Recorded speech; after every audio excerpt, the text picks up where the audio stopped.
Good morning. Good morning.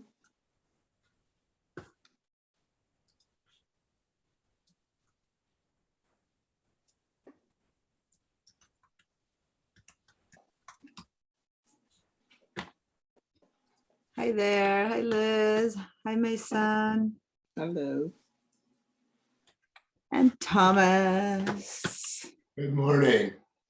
Good morning. Hey, hey.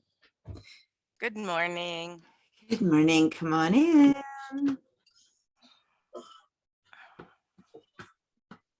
All right. I'm going to open up the chat for everyone to go and do your little good mornings there as well. There we go. Hi, Bill. Morning.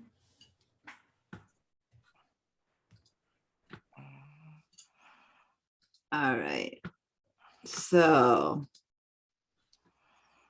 we have Bridge and Photoshop opening up. There we go.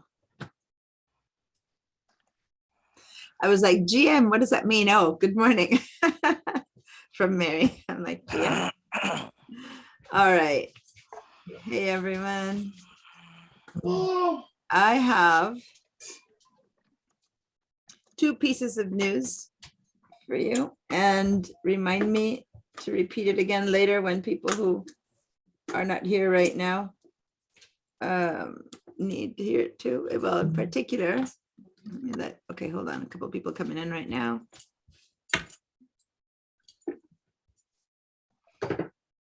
Give me another minute. All right. All right. So yeah, so we have I'm getting into my photos. Today, okay, I got it, Liz. Thanks. Oh, St. Patrick's. Is it today or was it yesterday? That's how Oh, much I pay attention. yesterday. Was it yesterday? I'm sorry. Yesterday. Can you see I didn't do anything? I heard someone talking about it though, so I guess I'm not that gone. I just wasn't sure what day of the week it was. 17th, of course, and today there it is, 18th. So I have one comment to remind everyone, which is that there is no class next week because it's spring break, but we are meeting after spring break. But a lot of times people, once they miss one, they go, oh, class is over. No, we still have one more meeting. Okay. The class was originally supposed to finish today, but then we pushed the start of school back 1 week, but we didn't push spring break back 1 week. And so a lot of classes have this weird little, we met one time the other day with something for the first time, and now we're not meeting for 2 weeks. And then for you guys, we're not having this clean final, but it's okay. It Can't believe still this class works. is almost over. What's that? I can't believe this class is almost over already. No. I know there's never enough No. time. There's some good news.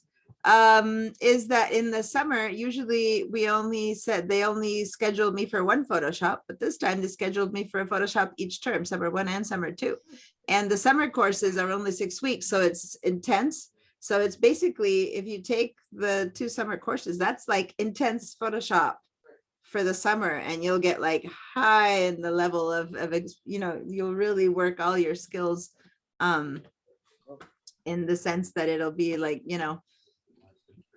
double duty and more time. So I have not had to teach one like this, which is only the 2.5 hours for a while. Usually they're longer, and it throws me off a little bit on, I've become accustomed to doing projects that are longer where I put different skills in. So now I've been like dragging a project over to the next day because yeah. So what I was saying, hi everyone, a couple people just joined us. Today is not our last class. We have spring break next week, and then we have another class. So please, have a great week next week. The entire school is closed, and then we go one more day. After after spring break, one more thing, in the morning on Fridays, I will be teaching Illustrator. So anyone who wants to learn Illustrator, I think there's still a spot or two in that class, or is it full? I don't know, I'll have to check. So, and if you guys want to learn more about Photoshop, things that I did the other day with, you know, the text that I did that Ken had asked me and stuff like that, we just do a lot of other kind of things with Photoshop. Then join me in the digital design techniques class, which is Friday afternoons at 1:30. And so if you're not into Illustrator and you want to do more Photoshop, you can start with digital design techniques. Sorry, Mary, you were trying to say something and I interrupted you. I just put it in a question in the chat. I wanted to ask if the summer classes are gonna be in person or remote. At this point, they're still going to be remote. I was hoping to be in person for some of the material, but I'm hoping, I don't know if it'll happen, to go to Argentina on the second summer. So it would be weird to go in person again and then go back to remote. So I'll just keep them all remote, which the majority of you guys, that's what you want. And that doesn't mean that some people aren't, you know, hoping to be in person. I know that, but it's become hard to say I'm going to go back in person when everyone's like, no. So I have to figure things out here. So for now, yesterday, I finally just said, okay. And I wrote Zoom on all of them. I'm still trying to get the MAC classes. So here's what they did for the summer session, which has never happened before. And I hope it'll work. They scheduled me for the 3 digital design certificate classes, which is Photoshop Design and Illustrator for summer 1 and Photoshop and Design Illustrator for summer 2. I don't know, in design, not in design, but design techniques, it doesn't fill up every summer twice. In the past, we've taught it once. So hopefully they'll all run. But certainly anyone who wants to get really good at both of them, if you take, you know, that session, those 2 sessions, you know, that'll be total expertise. But the Photoshop, as opposed to happening, the summer 1, I think it's also happening Friday mornings like this. And I think for summer 2, I don't have it memorized. I just saw it yesterday. It's I think it's Tuesday, Thursday afternoon or evening, or Monday, Wednesday, one of the 2. I don't know, twice a week later in the day versus the Friday morning one. And I think in the morning, Friday morning, I think I'll be doing digital site in one of those. I'd have to pull it up, but yeah. So Liz, your hand is up. I can't hear you. No, the sound is muted still. Is There we go. Illustrator going to be in person? No, I'm just gonna do the summer classes online.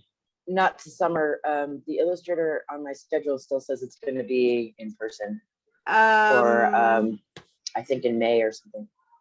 The April, whenever it the starts. schedule was written at, you know, 8 months ago. And yeah, then when everything went on Zoom, but you know what, good reminder. I should remind them to send a message, because it's definitely, let me send myself a reminder that Take the your schedule time. won't change. The schedule won't change, but the Location. the location in the online should change. And if they haven't changed that, there's, you know, emails come and go.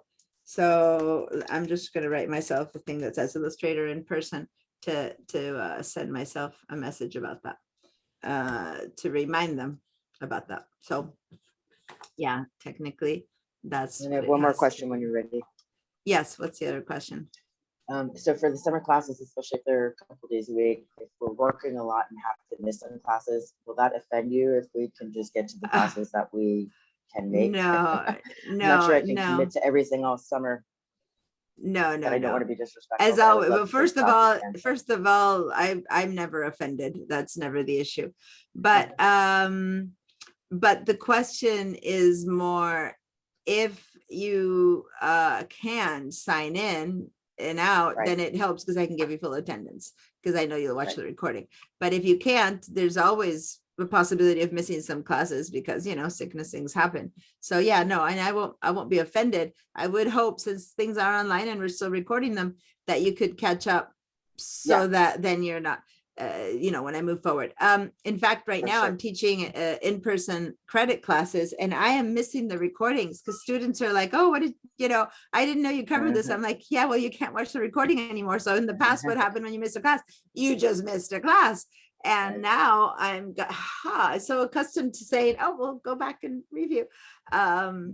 It's, the recordings are really useful for that. I don't want people to do it instead of coming to class, but it certainly is, if you have the option, but it certainly is useful when you do need to miss. So no problem. Okay, thank you. All right. So, and I don't know when registration opens or anything. So I'll tell you more when I get there, when I have that information. Oh, I won't have you guys here. So I won't tell you more when we have information. Rather, I will email you when I know what all the classes and schedules are for the summer. I'm trying to get the MAC. They didn't put the MAC classes in, which I always teach MAC classes in summer. So I'm trying to get them to do that. They won't be in the schedule because the schedule is already being printed. But I'm hoping to get them, not in the printed schedule. I'm hoping to get them. Never trust the printed schedule, guys. I've told you bazillions of times. The printed schedule goes out way before teachers have differences and changes and things happen, life happens. It's a great guideline, but it's always online, the schedule online that has everything. And so if now they put all the Just MAT classes silence in, it's only going to be online. Okay. Or I can just go somewhere else. All right. So I need someone to mute themselves, whoever it might be. And I'm hearing you in the background, but I can't tell who it is. All right. So that's the news. No class next week. Yes, the week after. And the other piece of news is personal, and so it's not really news, but it's just a short announcement. I've tended to do that in the past when I was in person. My son made a movie that was presented at the film festival last weekend, and he won as a screenwriter and as a filmmaker. So it's two different awards. And Congratulations. thank you. So Sorry, what'd you say? the I'm listening. let me mute. Okay. So I was going to offer that after the class is over, I can screen the movie. I can show you guys the movie if you want. It's 10 minutes. So you're welcome to stay at the end to watch it. Those of you who want to. Last week, I forgot on Friday to announce it. Sometimes people come to the showing at the Arlington, but I forgot to announce it. So it's been fun when people go and tell me, oh, so good to see it. Congratulations. Yeah. So let me see. I'm going to share my screen now. So hopefully by now everyone is opened and has everything running and ready to go. And in the Padlet for this class, oh, why isn't it updated? Let me refresh. There they come. Okay. So three of you guys posted your tables. Okay. Remember that the homework was to attempt to clear out the tables and leave it be with the different retouching techniques that I taught you. And so this one is great. It's awesome. You could barely tell there was anything there. The only thing that's still hanging out is this shadow that, since we know the photo from before, it's a reflection on the, I guess, semi-reflective surface. And yet it could be that if you didn't know that the vases were there, then you could think that it's just dirty table, right? So it isn't horribly intrusive. Knowing that they were there, you might go, oh, maybe we need to deal with this reflection here as well, and a little bit of these shadows. But again, tables can be stained. So it's not one of those things that in this table is looking very old and stuff. So it's not one of those things that in this case is really bad. But consider when you remove an object that you should also consider the shadows that they cast. All right. So here's another one.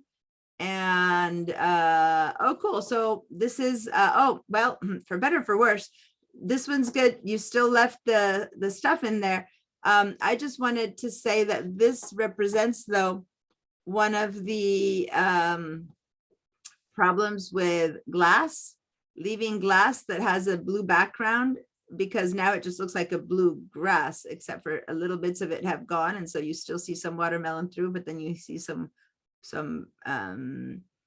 blue that used to be the wall. So it's a little bit hard to handle glass as a transparency if you leave it in a cutout. So that takes a whole humongous another level of skill, or just not attempting it, right? Because it's almost impossible. But yeah, good on the cutout and bringing it into the new image. And then here we have one more where again the table, the vase and it's a sugar bowl, I guess. The vase and the sugar bowl were taken out. And again, great attempt. In this case, though, this is more of a problem because the line of the table is kind of broken up. See how there's a little bit of a curve, it chunks up and down. So we're going to work a little bit more with that tool to see how to keep that line going straight. Okay. Awesome. Thank you so much, guys, for doing your best work, trying it out, posting it. And that's the way to learn, you know, just get things done. And sometimes it works, sometimes it doesn't, but it also shows me where to spend some more time. So good. Now, I don't know if the rest of you did it because it was the homework and didn't post it, or if you didn't attempt it. But remember that my homework always is, at the very least, go ahead and keep working with the tools that we learned that day on your own images. And here I see 3 of the images we tried in class, which is great. I do not see here any other images attempted, like when Ed brings in his images. And so it doesn't need, you know, it can be, you know, snow images, other stuff that you guys are attempting. Please give that a try and show me your work. I also want to point out Ken's, and Ken, it wasn't his, he emailed me, he can't connect, something's happening with his connection, so he was gonna keep trying. But this is the work that Ken did. Remember he had asked about texting, how to write text in background. So this is a song that he's made us, he's a composer, and this is what he's going to use for the little poster for his song, it's called Fisherman's Song. And so the thing that I wanted to teach, and it's a pity he's not here, but I don't know if you guys remember when he first posted this photo, he mentioned that it was, so anyway, great job here on the text, Ken, whenever you hear this come, but when he first posted it, the issue was that it's 535 pixels and 96 PPI over there, right? And so it needs to be moved up to 16 by 16 pixels total. And so I told him that I would put the photo in our class files and that I would show you how to do that. And so I want us to do that today. And here's the point. Do you see how stretched out it is right now? Can you tell how pixelated? Versus when he first posted it, this is the non-stretched out version. And so it's too small, but the quality is much better. See that? Versus now he made it the size that he needs it, but it's all interpolation. And so there's just much more junk going around. There's all that junk on the little girl's skin and stuff like that. So what I'm going to show you today is when you have a small photo and you need to expand it or increase its size. In this case, he needed to go 3 times because from 535, he needs it to be 1600. So his original image was that big and he had to make it that, 3 times as big. And so then the quality suffers. It got bigger, but the quality suffers, right? So there's a trick to how to handle that. And that's what I want to start with today. And it doesn't take long. We're going to do that. Then we're going to keep working with retouching tools and stuff like that. Back in here, for those of you who are on VDI, the file is already there. For those of you who are not in VDI, I was hoping that you guys, I thought I had told you guys to download it, or so I thought. But since I'm not sure if I did, I can email it to you guys right now, but I need to get your emails. So give me a sec here. I believe I mentioned, please download it, but I can't trust that I actually did. So let me email it to you guys. And then what we can do is, so those of you who know how to go and download, just go download it directly. But those of you who don't, sending you the image right now. So I'm sending it to everyone. So everyone's going to get it because I'm not going to distinguish between VDI and not VDI. And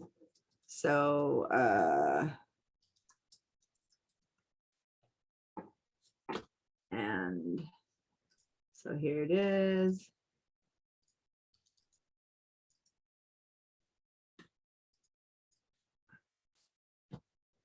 And send. Okay, so any minute now, those of you, give it a minute because I just pressed send, it'll arrive. But meanwhile, this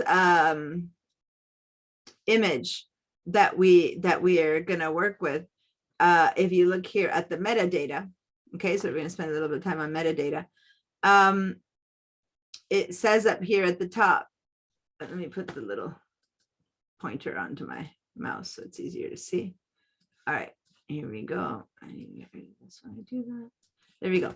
So over here on the metadata for this photo, it says 535 by 535. So it's perfect square. He needs it 1600 by 1600. So that's good. All we need to do is change one side and the other one will change automatically. And then it says here 96 PPI.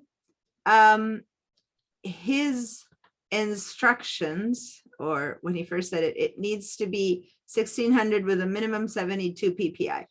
I want to tell you that whoever told this to him and why he's writing it, someone told him that we need 72 PPI. I want to say that the moment you mentioned that number, it basically means that it's going to be on a screen. It's going to be published on the web, okay?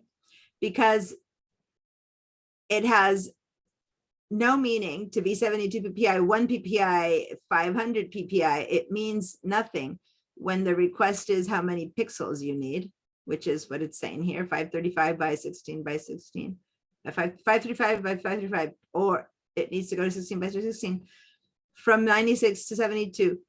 This number would only matter if you're going to print. It would only matter if you're going to print, okay? And it really does not matter to us. If you say it needs to be 70 PPI, it means it's not going to go to print, because if not, they'd be asking for 300. So then this becomes meaningful. 300 matters for print. 72, 96 just means zero in the world of printing. And you will still constantly get that request written that way, spelled out that way, and it's always pure nonsense. Okay, so pay no attention to that in the future. So we're not even going to care about that. Where'd it go? Oh, here it is. So we're not going to care about that. All right, so hopefully by now, those of you who have VDI have the image here. Those of you who have an email have received it and downloaded it. Is that so? Did we get it downloaded, guys?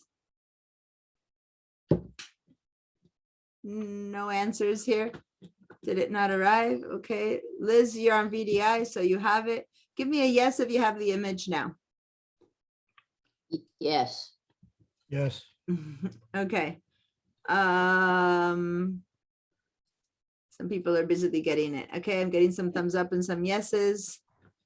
Yeah, I sent the email to everyone because some of you are on VDI, some of you are not, but I just sent it to the class.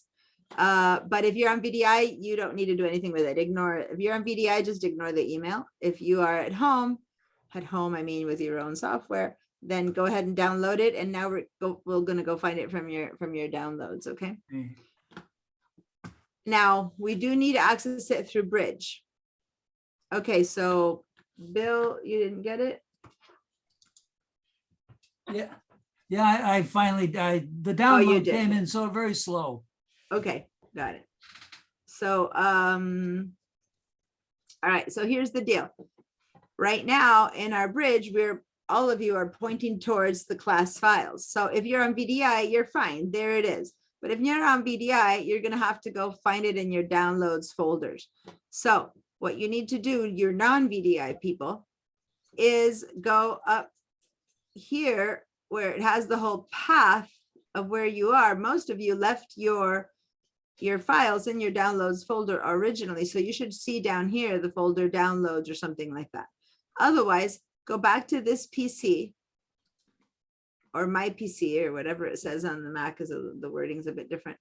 And then over here, go find your downloads folder. Okay, so double click your downloads folder.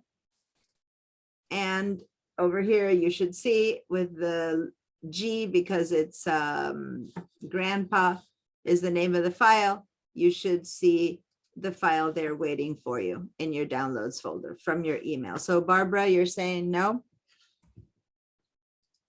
I can't hear you. Barb, I can't hear you. I'm going into pipeline now. I did Cox. Okay, Didn't come I in. sent it to the two emails that I have for everyone, which are personal and yeah, which for you it's a Cox, yeah, but maybe it's taking time. Deanna, I'm sorry, where's my PC? I can't find it. Okay, here on the left side where it says favorites, there's always this PC or my PC or I think, what does it say, you guys, for Mac people? It says my PC or just my computer? It says my computer. Where? Or it says computer, the word computer on Bridge. Do you want to share your screen? Okay. Bridge. I'm going to stop my share. That computer. Okay, if you found the word computer, then look in the middle and you'll see your downloads folder. Double click on that. In there, you should see the image. So Thomas, Karine, Mary, Peggy, people who haven't told me how you're doing, Anne, Mason. Oh, Mason said yes. Rashmi, did y'all find, do you have it? Okay, Karine, your hand is up. Oh, now it's just a yes. Okay, great. Give me yeses. All right. Carol, did you find it? Do you need a hand? Still looking. Okay, Alan, your hand is up. Oh, that as in that you have it? That's your up hand, okay. All right. So let's go ahead and I'll start showing you what I'm talking about this image. Okay, so Diane, yes. Did you send that to my Cox account or my Both Cox and pipeline? both. I sent it to both. Okay, because I was still. So you guys, I'm gonna go ahead and work on it. It's simple. The steps are very simple, Fine. okay? So just watch while you're looking for your file, and then you can do this later on your own or looking at the recording, because it's actually not complicated. It's just very different from anything we've ever done. But it's really a few steps only. So I'm gonna go ahead and do it with everyone who has the file. So let's go and select the file in Bridge. I didn't say open it, I just said select it, okay? Now this file. Share your screen, Deanna, please. Oh, thank you, thank you, thank you. Thank you for reminding me. I had stopped it for someone else to share, but it didn't happen, and then I need to be reminded. Awesome. All right.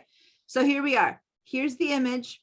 We are in Bridge to do this because we need to open this in Camera Raw. And so we open an image in Camera Raw through Bridge, and over here, you can see this image as a JPEG. So if I double click this image, where would it naturally open up? In what application? Photoshop. Photoshop. It'll open in Photoshop. And we don't want that. If we open it in Photoshop, then the only solution is to resize it in Photoshop, which is what Ken did. And then we get all of that, all of those artifacts and stuff like that. So right click and say open in Camera Raw. Now, for those of you who don't have the right click working and you have a mouse in a Mac, I can help you with that. I can teach you how to get your mouse to work. But if you have a laptop and you're using your pad, which I don't recommend for Photoshop, but if you are, then it's 2 fingers down on your pad is the right click. Okay, so right click and open in Camera Raw. And so I'm going to now go ahead and click on it.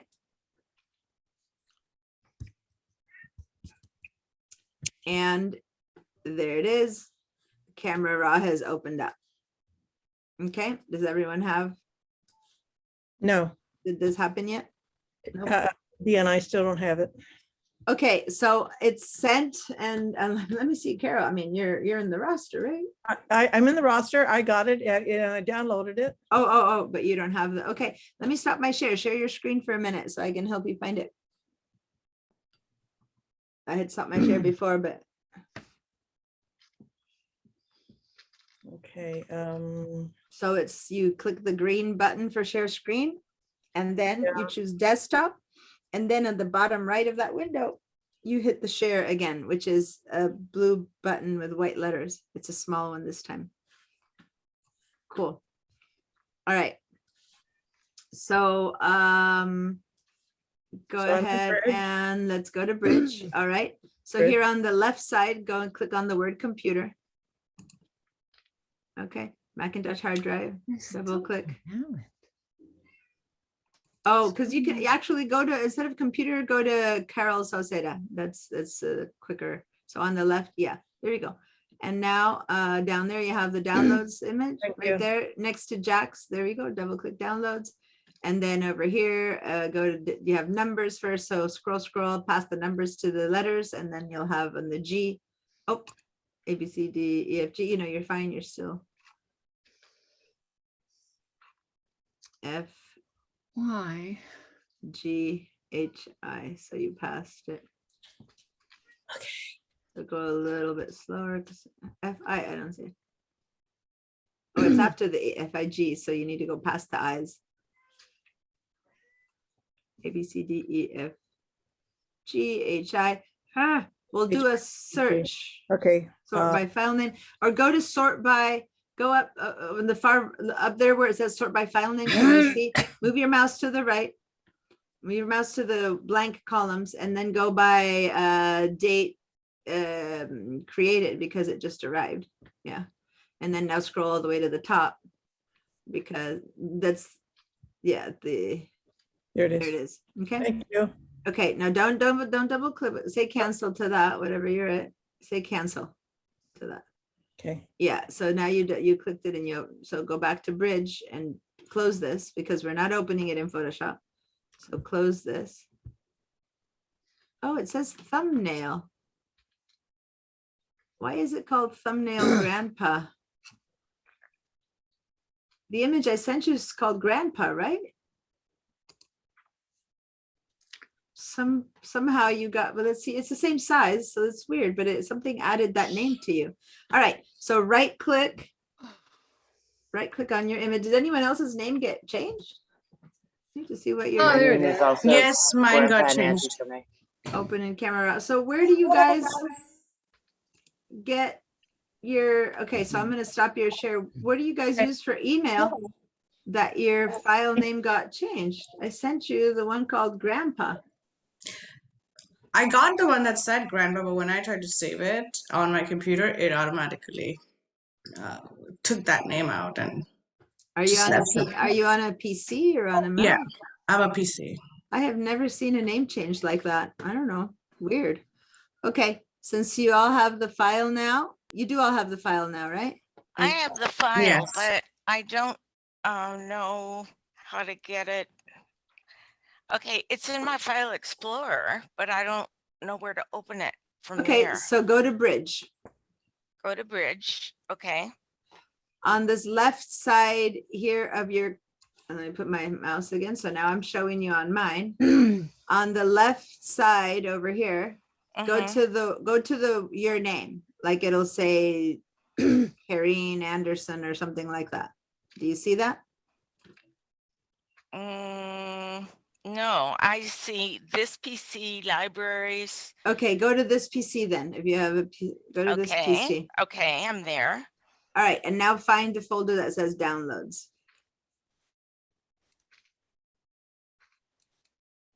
Right.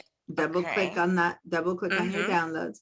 And now Right. go find it. I was gonna say find it under the G, but Carol found it as with the word T thumbnail in front of it, which I wasn't expecting. I have no Well, idea there's why. a lot of files here.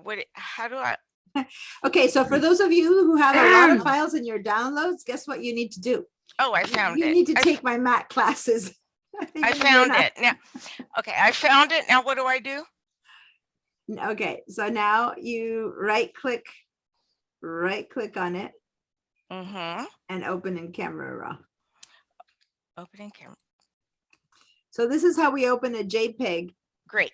If this were a Camera Raw file already, double clicking opens in Camera Raw, but since it's a JPEG, we have to do that to open it in Camera Raw. Okay, so now everyone has it in Camera Raw. Let me say, anyone who has a lot of files in their downloads, take my Mac classes, even if you're a PC person, because the Mac level 1, sorry, because in the Mac level 1, I deal with image file organization, and I teach you what to do with all those hundreds and thousands of downloads. Anyway, never mind. So here Which we class go. is that, Diana, again? My Mac level 1. Oh, but if you're not a Mac person then? But I know, but I deal with file organization, and it's the same on a PC than on a Mac. And obviously you guys are not getting that in your Windows classes. So come to my Mac level 1. It's a file organization is identical. It's just as important. Anyway, Okay. and Alan says your file name was changed to unnamed when you downloaded it. I've never heard of a computer changing the file names when you download a file. That is bizarre. Diane, I'm doing something wrong. Okay, share your Um, screen. Okay, because I'm not getting the option of opening Camera Raw. Okay, just share your screen. All right, so Okay, where'd it go? Oh, all right, so okay. Grandpa, here's- okay, so one attachment. So just download it. See the word download to, yeah, click on download. Yeah, but it, Okay, so now it's downloading. Okay, so now go back to Bridge. We can close this now. Cool, and then bring Bridge back up. Okay, and on the left side, go to your where it says favorites, go to your name. oh, wait. Down I'm to sorry. one more down to your name. Yeah, and now to open up your downloads folder, which is like the 5th one or something like that. Yeah, open up your downloads folder, and there it is. You've downloaded it 3 times. Cool, and it didn't change name. All right, and now right click on that and open. in Oh, Camera there it is. Raw. Open Camera Raw. Okay. Mhm. I So you were trying to open it in Camera Raw from your email program, which doesn't work. So now you have it. Okay. Anyone How else? did I just do that? I downloaded it. And then and then- there it is sitting in your downloads folder. So we went with Bridge Then to I your okay. downloads folder. So 'Cause Bridge doesn't need your files to be in any particular place. Your files can be anywhere in your computer and you open them, right? So ideally you'll make a nice folder which contains all your files, and you know there's all this other stuff. But in this case, I know it's in your downloads because you just downloaded it. So I took you there. Cool. So here we are Thank you. in Camera Raw. So we're not going to try to do anything to this image yet. The first thing we're going to do is we're going to make this file get to the right size, meaning we're going to supersize it, so to say. So here's what we need to do down here. And I'm always, some of you guys automatically have like this little film strip thing going on where you see the image down here in a little thumbnail. If you don't, then click on this little icon right there, and then you'll see the film strip. Can't So see this- where you're pointing, Diana. All right, so let me get my spotlight again. It's the best I can do in Zoom is to put this little red dot onto my mouse. So here down, here's the image. Follow my mouse down, down, down, down, down, Uh-huh. down, down, down, down. And right here at the very bottom, there's these 3 little icons. Click on this guy, the first one. Where is it? That's called click to show film strip, and then you open it up. Right next to where it gives you the options for fit and size. Did that work? Does everyone have those film strip opened up? All right. My Now, when you click on, when you see this, when your mouse is gone, there's nothing, no little icons, but when you put your mouse over the image in the film strip, you see 3 little dots and then that little guy. Well, I want you to click on the 3 little dots. I need to see what you're doing here. Click on the 3 little dots 3 little dots. and now choose Oh, man, my enhance. where? So messed up. Okay, I'm gonna go ahead and mute you a little bit, Barbara, because it's pretty loud. Okay, so once again, put your mouse over the little tiny thumbnail. Thumbnail is when you have a little version of an image, and then go to the 3 dots. Click on the 3 dots and then choose enhance. I'm gonna hit there for a second, waiting for you guys to find Enhance, it. enhance. Ah, good. Okay, okay. did y'all find this? Yeah. All right, so hit Diane, I enhance. see enhance, but I had so many windows on my monitor. What did you click on to get to be able to click on enhance? Okay, 3 so dots. this first you need to open up your film strip.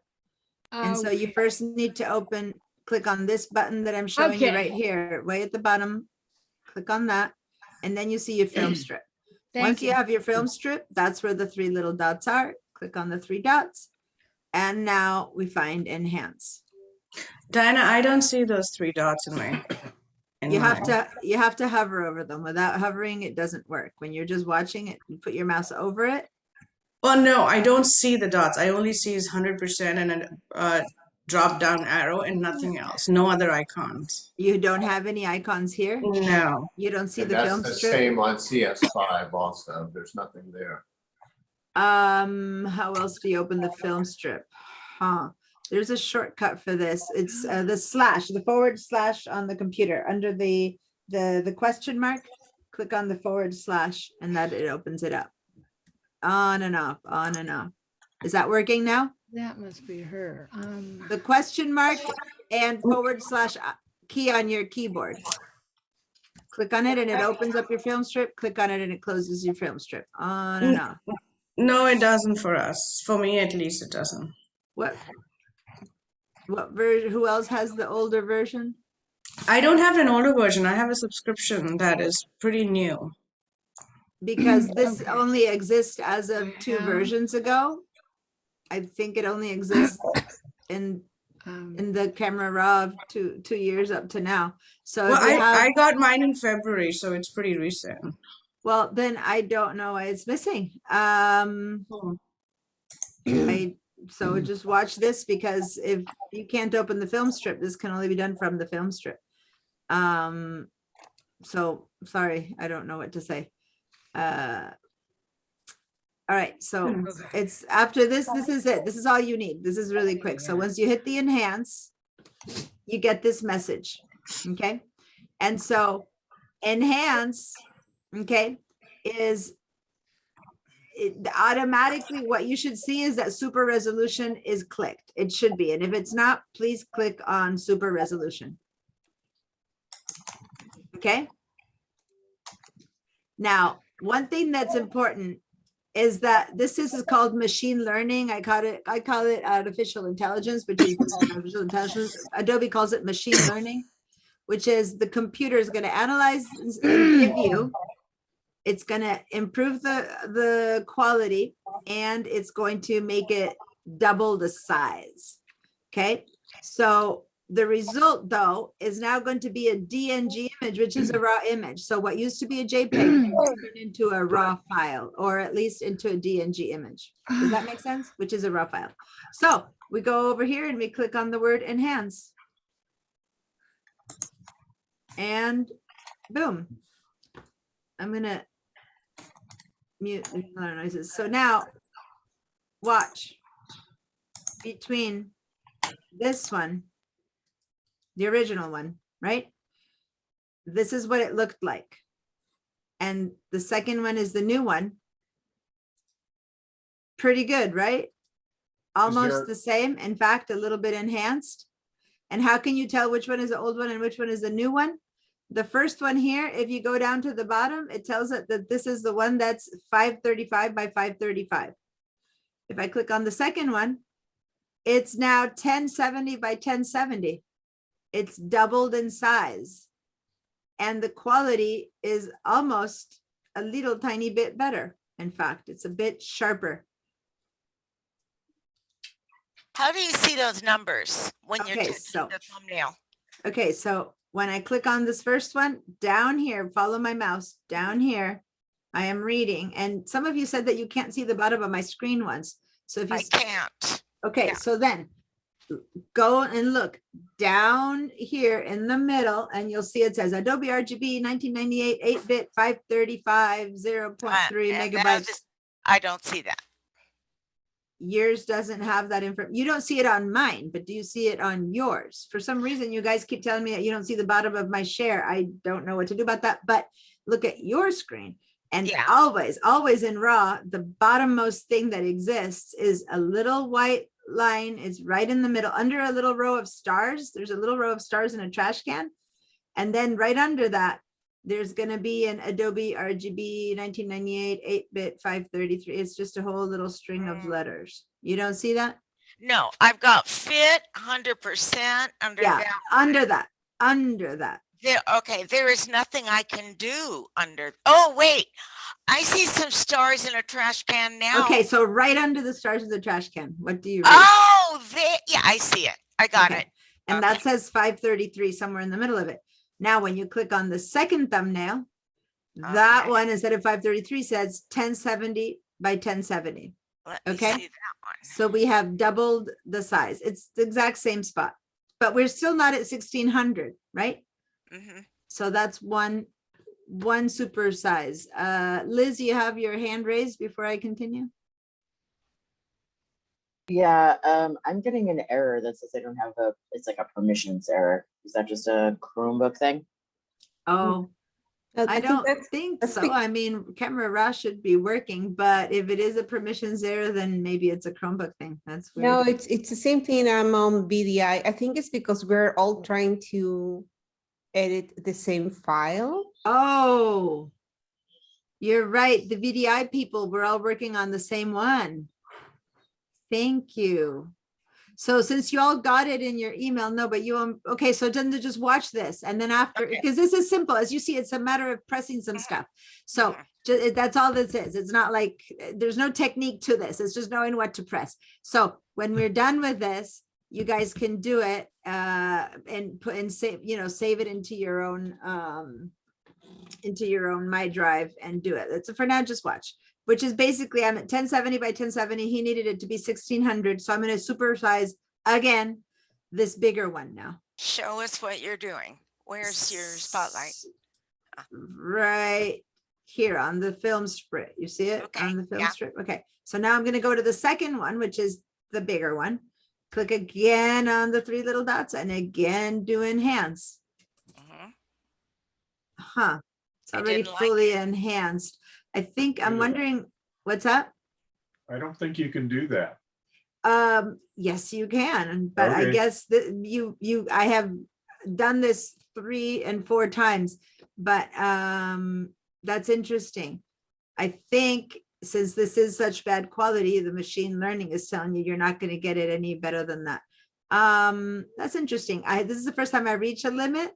I've not reached a limit before. There's another image that I've used as a sample in the past and we supersize it 4 times. So I don't know what the reasoning, and they probably go, I can't give you a good quality image that's bigger than that. That's all I can think of. So anyway, so if this is as big as we can get it here, we got it already double the size with good quality. Now we can do the rest of the upsizing in Photoshop with the image size tool. Okay.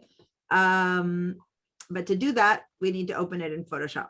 So let's go ahead and head over here to the right side. Oh, by the way, if there's anything we can do here to enhance this, we should do it here. But right now I'm not trying to do enhancing, and I'm sure there's a lot more we could do in enhancing this image with color and stuff. But all I want us to do is to show you how we would continue to resize this. So let's head over to open. Just right there.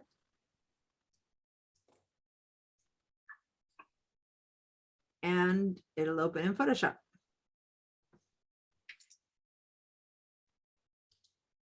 Cool. So now here in Photoshop, we have an image that is already 10,000 by 10,000 or something like that. Not 10,000, 1,000 by 1,000. And we have now to go to image size. So up from image size. So those of you who didn't get that initial, I think one or two of you guys didn't get to do that initial one because it was my image. Just open it up straight in Photoshop. And the numbers that you will have here, in my case, are meaningless because they're set in inches, and that'll depend on the last time you used this or wherever it was. So over here to the right, we're going to switch this to pixels. And so now both of them switch to pixels. If yours did say pixels, maybe yours is already in pixels or something like that, but mine was in inches. And so what I care about is the size in pixels. And now I'm seeing that it's at 1,000 by 1,000. So as a question, do I need to click resample or not? What do you guys think? I need to make this be, it's defaulted. I need this to be 1,600 pixels. So I need to add, I need Photoshop to interpolate and add more pixels to this. Should I have resample on or off? On. Can you explain why? It's the right answer. Can you explain why?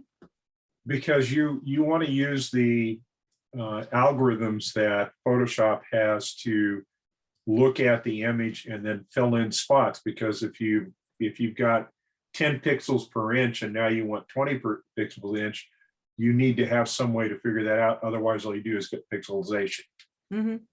So, yeah, great description. With the resample off, Photoshop doesn't add any more pixels to your image. It's kind of like a same size of gum, and it makes it bigger, small, but it doesn't add pixels. You still will end up with 1,000 pixels.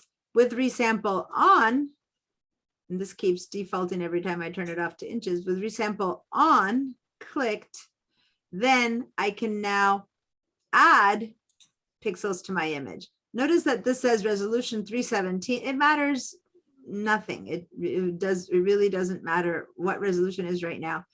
For what we need is more pixels. So I'm going to go up here and I'm going to click in here and I'm going to type 1,600. Oh, I have to go back. And when I go 1,600 to 1, since these are connected, the second one will get to 1,600 as well. Diana, I clicked OK before I did the 1,600. So now I have the So then go back to image size again, because if you clicked OK, nothing happened. You hadn't changed anything. image size. Okay, so in width we do 1,600. Mm-hmm. Okay. 1,600. Both will turn to 1,600. We look at the quality of this, and it's still looking very similar to what we brought in. Okay, so before and after, if you want to see it before and after, it's so subtle that you guys might not notice too much, but with my mouse over this, I can click and hold and you'll see the before and let go and the after, and it really makes very little difference. Click and hold, before and after. So I'm clicking it, it's so subtle you won't notice, but when I click here and hold my mouse, that's showing me the before, and when I let go of my mouse, it's the after. There's very little difference. This image is already so broken up. The quality is already so bad, right?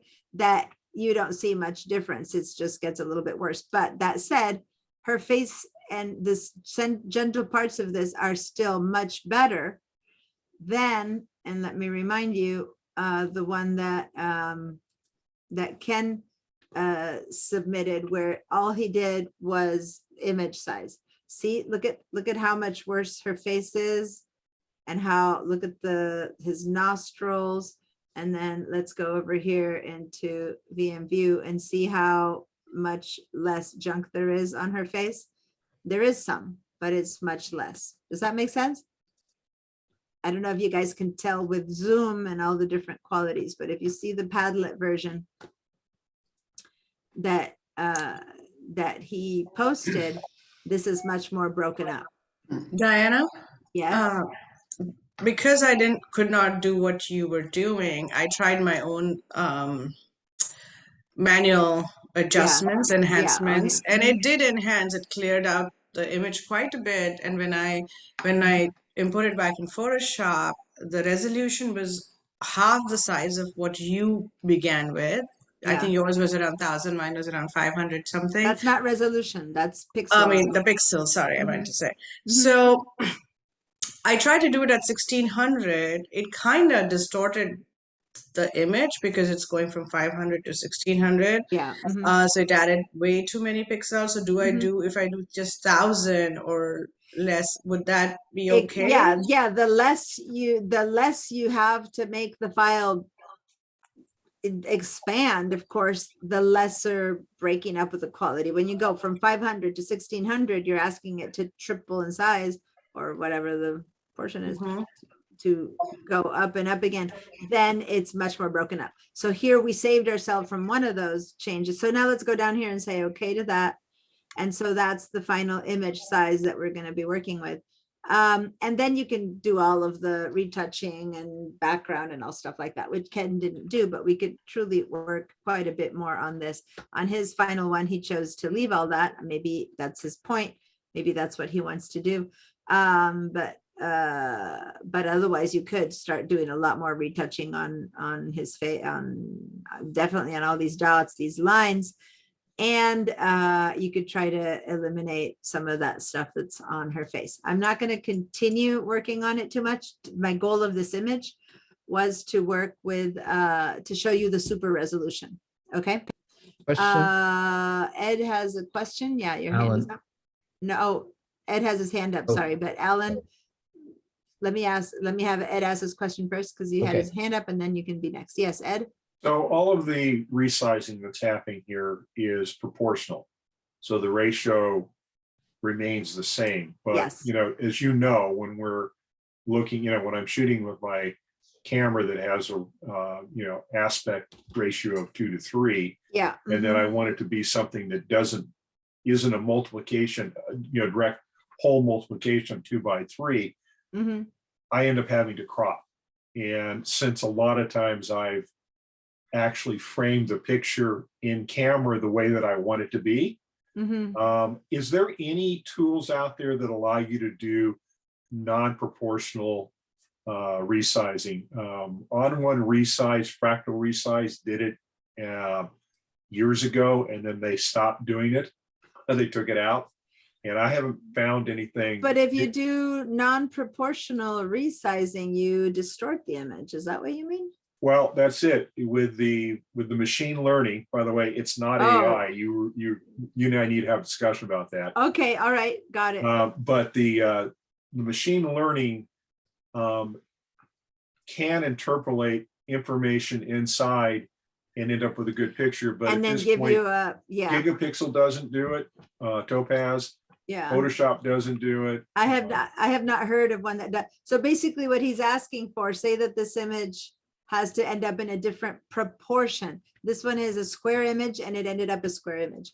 But say you wanted it to end up as a 4 by 6, right? I'm just kind of are there any, if you were to right now try to do this non-proportionally, I would have to click over here, end up changing the numbers, say for my width to, I don't know, 2000. I'm just throwing something out, but see how it distorts the image. In fact, I'll do a bigger number so it's even more obvious.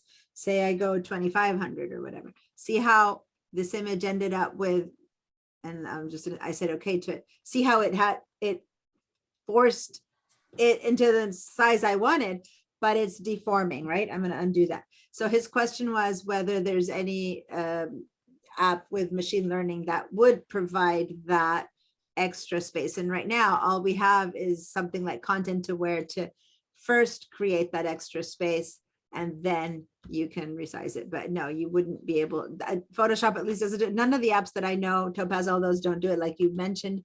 So Right. I don't know of any. Okay. But you could say that you were told that this had to be 4 by 6, right? Then you could probably find a way to, you could increase the canvas size, and using Content Aware you could fill that up.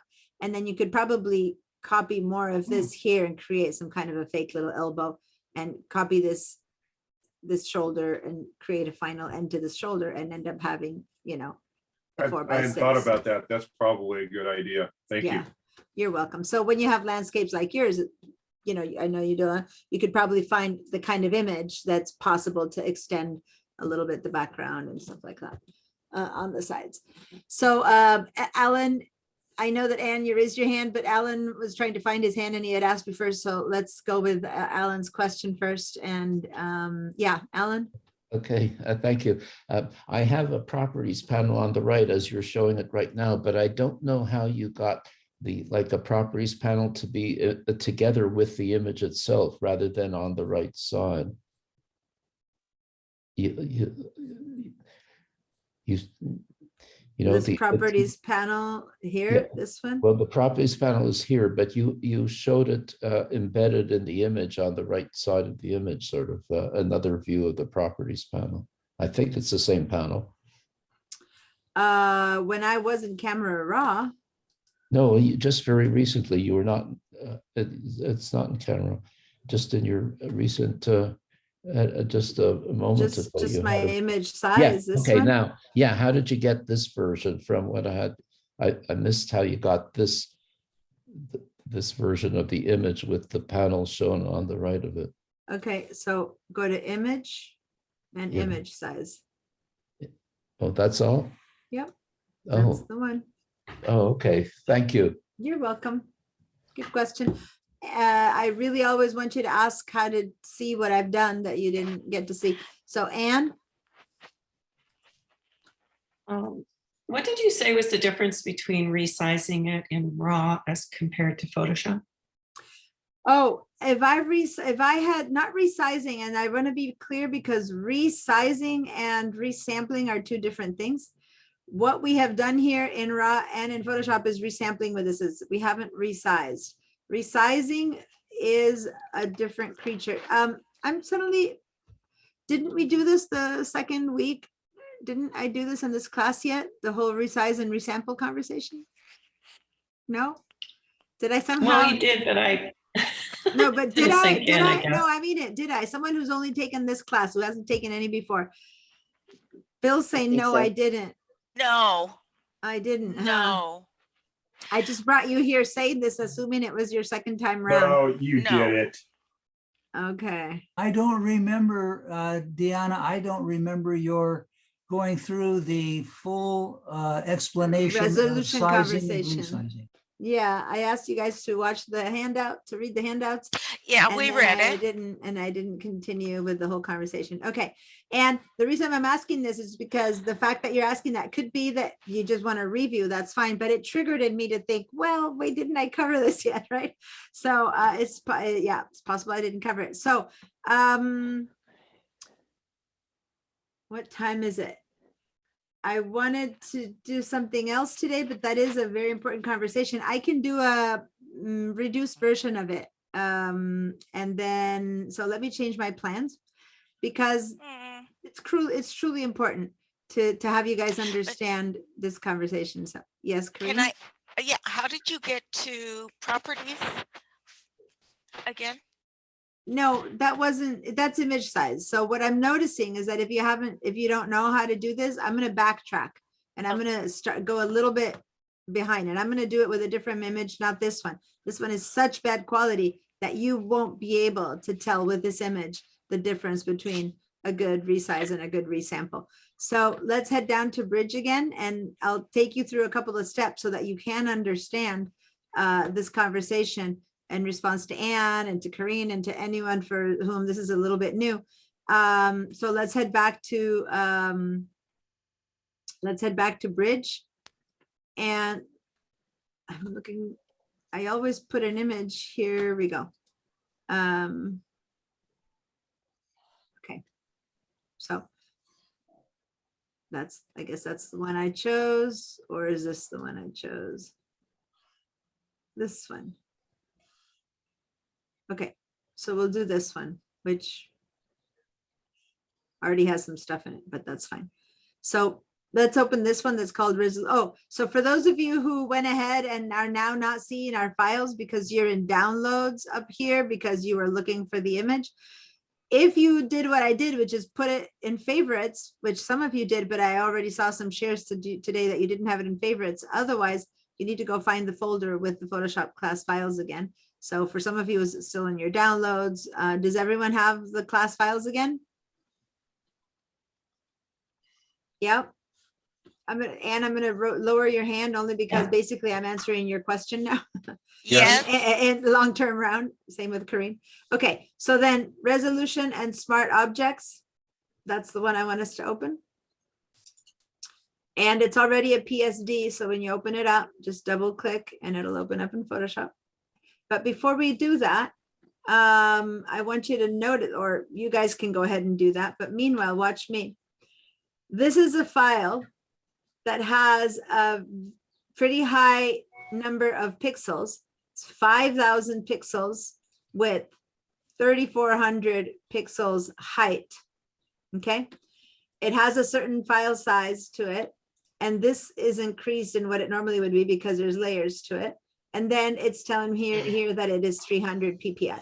So the fact that it's 300 PPI means that it's already been worked on in Photoshop. A photo that hasn't been worked on in Photoshop 99% of the time shows up as 72 PPI because that's the one, that's the size that the camera, that doesn't mean it hasn't been worked on.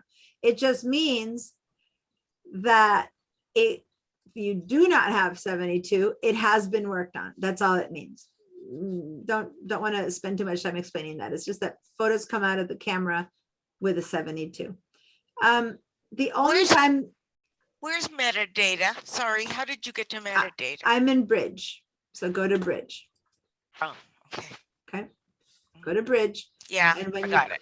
single click on something over here, you see the metadata. Now, I think Carol was sharing how she doesn't see the preview. You were in this publish mode, Carol. So go up here to see preview so that you can see the preview. But over here, you have the metadata. Now, the only thing that matters to us when we read PPI, which stands for pixels per inch, it only matters to us if we're going to print this image. If we're not going to print this image, this can say 5,000 or 1, and it doesn't matter at all. So just remember that. So this image has a lot of higher number of pixels in the width than in the height because it's not a square like the one we just did. So just what you can read from here is the color, color modes, color profiles. That's the minimum amount of stuff that's in here that we want to read. And then down here, we have a lot more information, but then there's one that's always confusing because the dimensions is the pixels. That one's always true and correct. But the dimension in inches is only correct if it says 300 up there, okay, or down here. If it says 300, then this number is correct. You can print this image to 17 inches by 11 inches, okay? That's good.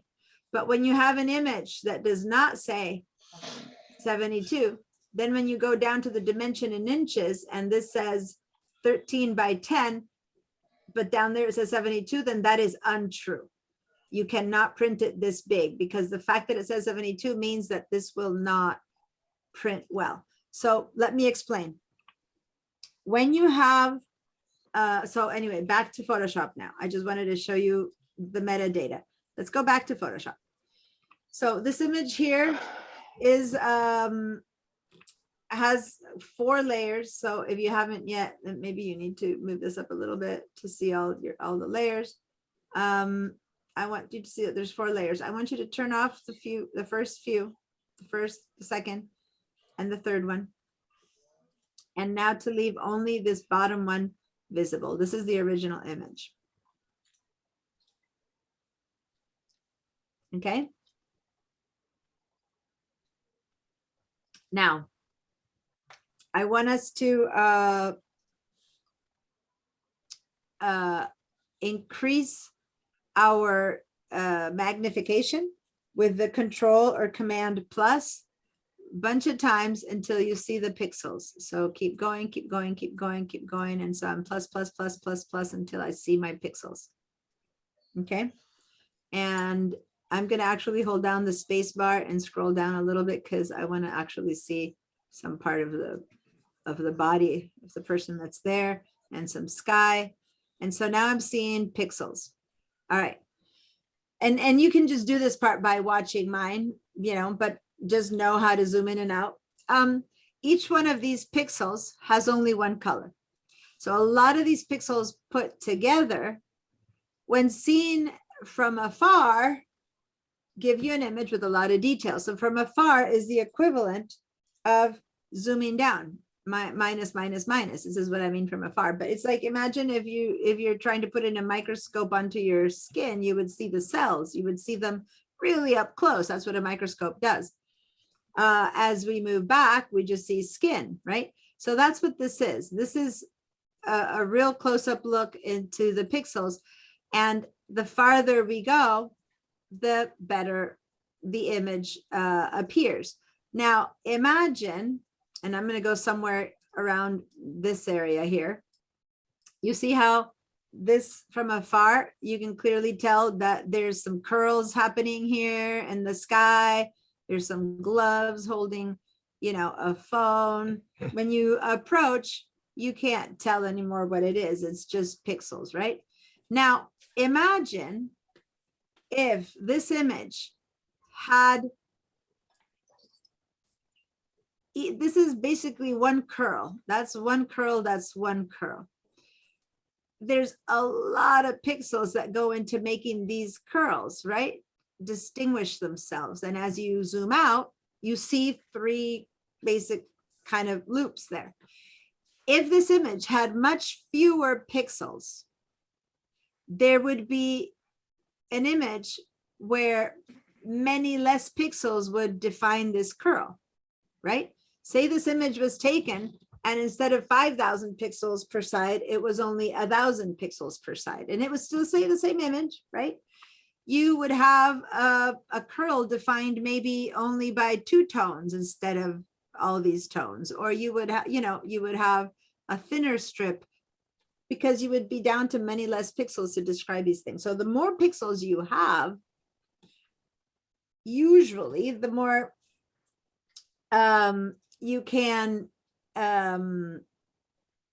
expand or zoom into an image and still have good shape.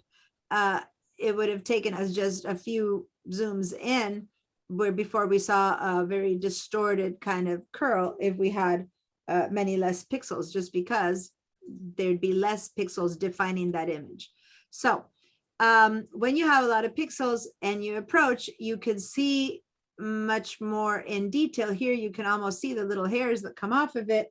That said, if we all go back to 100%, this image at 100%, so I've gone all the way down to 100%. So if you're still in some up or down and you don't know what image you are, you can go straight to 100% by going Control and tap the letter 1, Control or Command and tap the number 1, and then you're back at 100%. So at 100%, it doesn't matter if this image is 5,000 pixels or 1,000 pixels or whatever it might be. At 100%, the image should look sharp. It should look like it has curls and it should look like whatever. The only difference is that the image will look smaller or bigger. That's the only difference that we're going to see, but it still should be good quality at 1,000 pixels or at 5,000 pixels. Just at 100%, an image looks much smaller or much bigger because it's made by much less material. Imagine, again, if you want to make, I always go to bubble gum. I don't know how many of you guys did or didn't blow bubble gum when you were kids, but if you have a little tiny bit of gum in your mouth, you can make a little bubble. If you have a big wad of bubble gum in your mouth, you could probably, if you're good at it, blow a big bubble, right? So the original amount of material matters to how big your bubble can be. And so the same with printing. How many pixels you have in the image tells you how big you can print it because you have more material available. All right. So now that material that's available still has to fit to certain norms. You're limited by the actual machine that does the printing, right? So let's go back to the typical DeskJet printer that most people have in their homes, right? And it's a machine that's got to put little dots of ink on paper, right? And so you are limited to how that machine can put ink on paper, right? As to how good that print is going to be.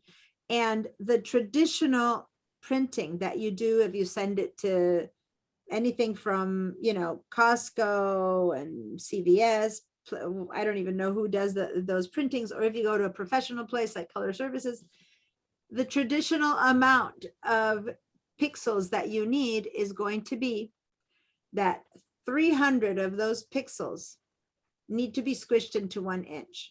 So if you want to do a 4x4, let me make a little tiny drawing here. So say that you want to create a 4x6 print. You know, the typical print we get in the past when we ran stacks of photos, 4x6 is the typical portion. Then what that means is that we're going to want this is the other way around. That would be 6 inches. Sorry. Let me undo. Get back my drawing pencil. And so I don't have my tool here to draw. So anyway, so this would be 4 inches wide. Gotta bear with me that it's not perfect. So each one of these has to be 1 inch, right? So this is going to be 1 inch, and this is going to be 1 inch, and this is going to be 1 inch. And then if this had to be 6 columns, we'd again have to, you know, I'm just guessing here. Okay, so 1, 2, 3, 4, 5, and 6. So then this would have to be 1 inch. So now I'm talking about the real physical world, right? Where you need to have an inch, an inch, an inch. So if you have 5,000 pixels, let's say, I don't know exactly the number of this image, 5,000 pixels, right? And you need a 4x6 print. What you need is to crunch 300 of them into this 1 inch, right? So if you have a calculator, how would you do that? You would go 5,000 divided by 300, right? Let me pull up a calculator. 5,000 divided by 300 equals, I am reading here, about 16.66 inches. I hate writing with my mouth. Okay, so if all I need is 300 pixels per inch, then I've more than enough to get a 4x6 print, because with 5,000 pixels, by putting 300 per inch, I can get even a 16-inch image printed. Way too many pixels. Does that make sense? So if I look at this image and I go, if I pack all of the pixels that it has into little 300 clusters, yeah, I can totally do that. And I have a lot of leftover, right? So I'm going to show you this now in the image. I'll show you this in the image size box. What would be the minimal amount of pixels this image would have to have if I really want it to be a 3x6? So it would be 300 times 1, 2, 3, 4, 5, 6, right? So the reason I don't like math, and so I don't necessarily do this, which is why I use it in Photoshop, but 300 times 6 pixels, that means that I would need 1,800 pixels per side, okay, per at 300 PPI, by the way, this is the PPI part. You're only 300 going to have 208 pixels per inch. per inch. So I would need 1,800 pixels total in my image to be able to scrunch 300 of them per inch. So this, anything bigger than 1800 is good. Anything smaller than 1800 is not going to print at a 4x6. So in this case, what's 300 times 4? Does anyone have that number? 300 times 4, Yep. There we go. 1200. how about 1200? So this is total pixels. Okay. So this is total pixels. So if I need an image to have 1800 width and 1200 height to get a 4x6, right? If that's what I'm saying, then when I have an image that has 5,000 by 3,000 or something like that, which is what the image that we're working with has, then I have not only enough for a 4x6, but I have enough for something way bigger than that. I have way too many more pixels than what's necessary. Does that make sense? So to the question, can I print a 4x6 out of this? Oh, yes, you can. Can you print an 8x10 from this? Oh, yes, you can. A 5x7? Yes. How about an 18x20? No, because 5,000 gives me 16. So if I want to put bigger than that, then I don't have enough pixels. Okay, so basically how many pixels you start with tells you how big you can print it. Okay, I'm going to go ahead and share my image again. And if I head back now with those numbers to Bridge, I can now click on stuff and decide whether I can print it big enough. So I'm going to click on this and look at those numbers: 2592 width by 1936 height. Can I get a 4x6 out of this? Yes, yes. Because it is bigger than 1800 by 1200. So yes, I can get a 4x6 print out of this. If I look down here, it's telling me I can get a 36 inches by 26 inch pixel print here. Is that correct? If I look No. No. Why?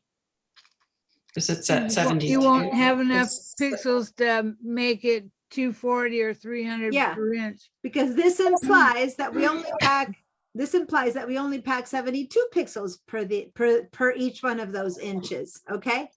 And if we do that, and I'm gonna share again, someone's got to turn their sounds off. There's some like weird reverb happening. So I don't want to mute everyone. If you think it's you, go ahead. So I'm going to go back to my whiteboard and say, if you try to pack only 72 of these pixels per inch, then that image is telling you that you can get a 23-inch image or whatever, but this will be fuzzy. This will be completely soft and look horrible. It'll look pixelated. So you basically cannot trust that number. Okay.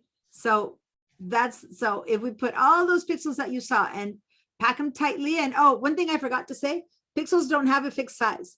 They can be really big or really small. So that's what I mean about packing them in. You can put only 72 of them in 1 inch, or you can just put 300 of them in 1 inch, and they get tinier and tinier. The tinier and tinier they are, the better you see the drawing of that curl or that eye. Does that make sense? If you can pack many more into them, maybe you can pack 500 into that 1 inch when you have too many pixels, then that's fine. A regular DeskJet printer can't take advantage of that, but it can still print it and it'll ignore the extra pixels versus a very high quality digital end printer can do something with that, but that's, not the, let me go back to this number, to this image. So that's not the number we consider when we call it correct for printing. As a general rule, we just use the golden rule is 300. Beyond that, it depends. You have to talk with your printers, see what kind of resolution they can print out if you want to pack any more into it. But to say a National Geographic magazine, high glossy paper, 300 PPI, then that's what you need to get that kind of print, that quality print. Okay, a nice well printed photo. So if I look at this image here, okay, can I get a 4x6 out of this image? Where are you? What are the numbers? Where'd it go? Okay, so here we are. I was putting the spotlight on. For this image, what numbers do we have here? 1,000 times 717. Yeah, according to the dimensions in inches, it looks like I can get it a 13 by 10 inch print. Is that true? No. No. We know that's not true because of 72 VI. We have no idea what we can get, but we know that's not true. But by looking at these numbers, we know also that we cannot get a 4x6 because we said the minimum amount of pixels we need is How many? 1800 1,800. by 1200. Right. And we're not there. So we can't get that big of a print out of this image. Okay. So then Unless we put it in RAW. unless you put it in RAW and duplicate it exactly what I showed you before. I showed you that before having this conversation and I forgot that I hadn't had this conversation, but there you go. So Okay, we got need it. to not, or unless you resize it in Photoshop, which is I'm going to show you right now, which is, I don't recommend doing it. I first recommend doing it in that super resolution and RAW and then getting to the right size. Rashmi, your hand is up. No, it was a different question at the time, but it's been answered. Thank you. Oh, okay, great. All right, so let me head back to Photoshop now. So now you got a little bit of an idea of how by clicking on this, you can tell, oh, look at that, 1920 by 1200. Can I get a 44x6 out of this one? Yes. Yeah. Now, you're not going to memorize all the numbers. What if you want a 5x7? You'd have to go and do the calculation. What if you want a whatever? You'd have to do the calculation. So normally we don't do that with a calculator. What we do instead in Photoshop is we use this image size tool to avoid having to pull up the calculator, write down the pixels and do all of that. So let's go to image and image size. All right. And now here, we're going to let Photoshop do the calculations for us. Okay. So Okay. now that we have this one open, people are asking me the properties or whatever. It's not the properties, it's the image size box, which does show us here that same stuff that we had in the metadata. And in this case, for this image, it's showing me that I have 5,100 pixels by 34. We already know because of the conversation we had that definitely I can do a 4x6. But I have a ton more pixels than that 4x6, right? So if I, and here's the conversation that if we have the resample on, we should automatically, before do we do anything else to not mess this image up, we should turn it off. So just turn that resample off. Unclick the resample. Right now, with the resample off, we are resizing is with the resample unchecked. Okay, and resampling is with the resample checked. And I'm kind of writing it out here is with the resample checked. So it doesn't then switch to say resize, it just is unchecked, but that's what it means, okay? I hear you, Corrine. I'm sorry about this. I don't know what to do about the fact that you're, Thank you. but yeah, do your best. Okay, so here we go. With this resample unchecked, there's one big difference that happens here, and watch. All three of these numbers are connected. With this resample checked, resolution is disconnected. You'll understand what that means in a minute. Right now, I just wanted to show you that. All right, so here we go. I have an image that is telling me that at 300 PPI, is that correct for printing, 300? Yeah, I can print 17 inches by 11 inches, and that's good. That means that that's how much I have. But what if I only really wanted a 4x6 out of this image? So let's go up to width and let's click on that and type a number 6 because we really want a 6x4 out of this image. That's all we want. Notice that as we changed the 6x4, resolution also changed because it's, again, I have the same amount of material. If I could decide, no, I only want this photo to be a 6x4, what's going to happen is that all those pixels need to cram themselves even tighter in. They're becoming much more like little sardines in a can. And right now we have 864 of them per inch in order to make this image work as a 4x6. If instead I wanted this to be a 24x16 print, say to put up in a gallery or something, what would my resolution have to be? If you do these numbers on your own, you'll see them better. I know this is small. So if I put a 24 in the width, I only have 216 inches. Is that going to be a good print? No. Nope. No. Wait a minute. I'm going to interject in here. Yeah. It Digital depends on, printers. it depends on how far you're going to be away from that picture. So if this is a big print Yeah. and you are looking at it from 3 feet away, Yeah. that's enough resolution. So here's the deal. Remember what I told you about a magazine that you look up close like that? That's what 300 resolution depends upon. Okay. So like picking up a picture from the time that we all printed 4x6s and looked at images in a photo album magazine, that's what you need 300 PPI for. Okay. So that's the deal. Now there's many different reasons why. Remember that I said as you zoom out or zoom in, things still look different. So say that you're printing an image that's going to be on a billboard and a billboard on a highway, right?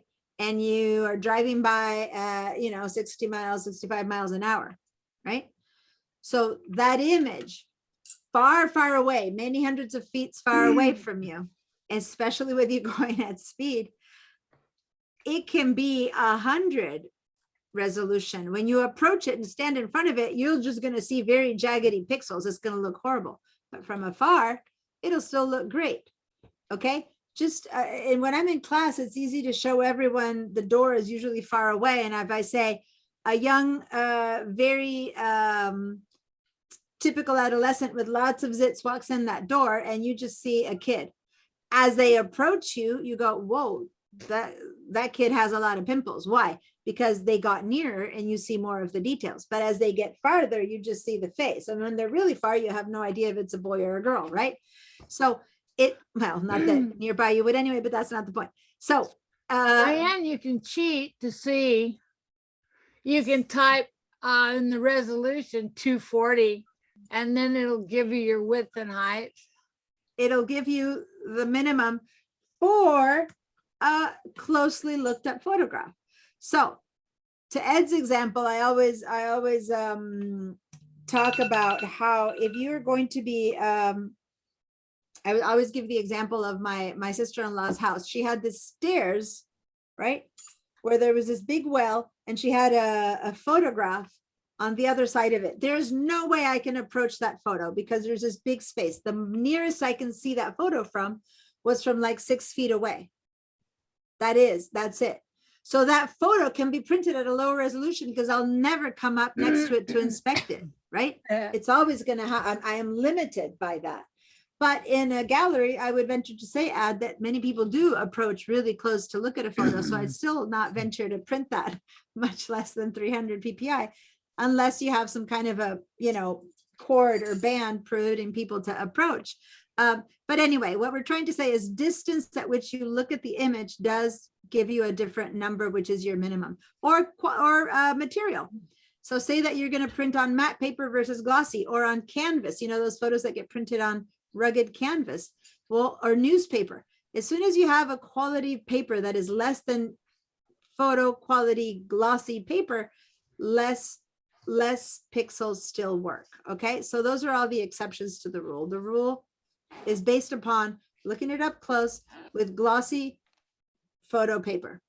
Okay, so that's the 300 PPI. Any lesser quality paper, lesser quality or further distance to view from, then you can play around and use less pixels. Okay, Diana, so just a general rule of thumb is like if you want to go from a larger image to a smaller size image, then you just resize without the resampling off. But if you're going from a smaller image and you want to pack more pixels in it and want to enlarge the image from what it is right now, you then have the resampling on. Yes, yes, and the resample is getting better and better because of machine learning over the years. But in fact, you want to try to the least resampling that you can. So the example of going 3 times the size the way Ken did looks horrible. But let's go ahead and do some practice of that. So say that you're missing an extra, depending on the proportion of your image, if you're mixing an extra little bit, definitely go for it. It's good. But if you're missing a lot, then no. And that's why this new tool came in RAW, that you can do the super resolution, where it uses a different kind of process instead of the resampling, in order to get you that much more. And this is new. This is from the last year or maybe 2 max of Photoshop, that you get this super resolution. You have been able to do it in other apps before, but Photoshop just brought it in. And it will give you a much better solution than this resampling. But of course, it doubles it up. And if you don't need doubled up, you just need a bit more, then this is your solution to do it with resampling. So for now, and if some of you still don't have the concept, Rashmi got the concept, so she's asking something, but I want to continue with some examples of this concept. Hi, Dot, nice to see you. All right, so here we go. I put in, let's start with that example where we wanted a 4x6. So I'm going to put a 6 inches up here, which will end up automatically changing into 4 because it's proportional, which means that I'm going to have 864 pixels packed into 1 inch. Let's look up here at these numbers. Has anything changed in my pixel numbers? 5184 by 3456? No. If I change this to be 18, don't do that.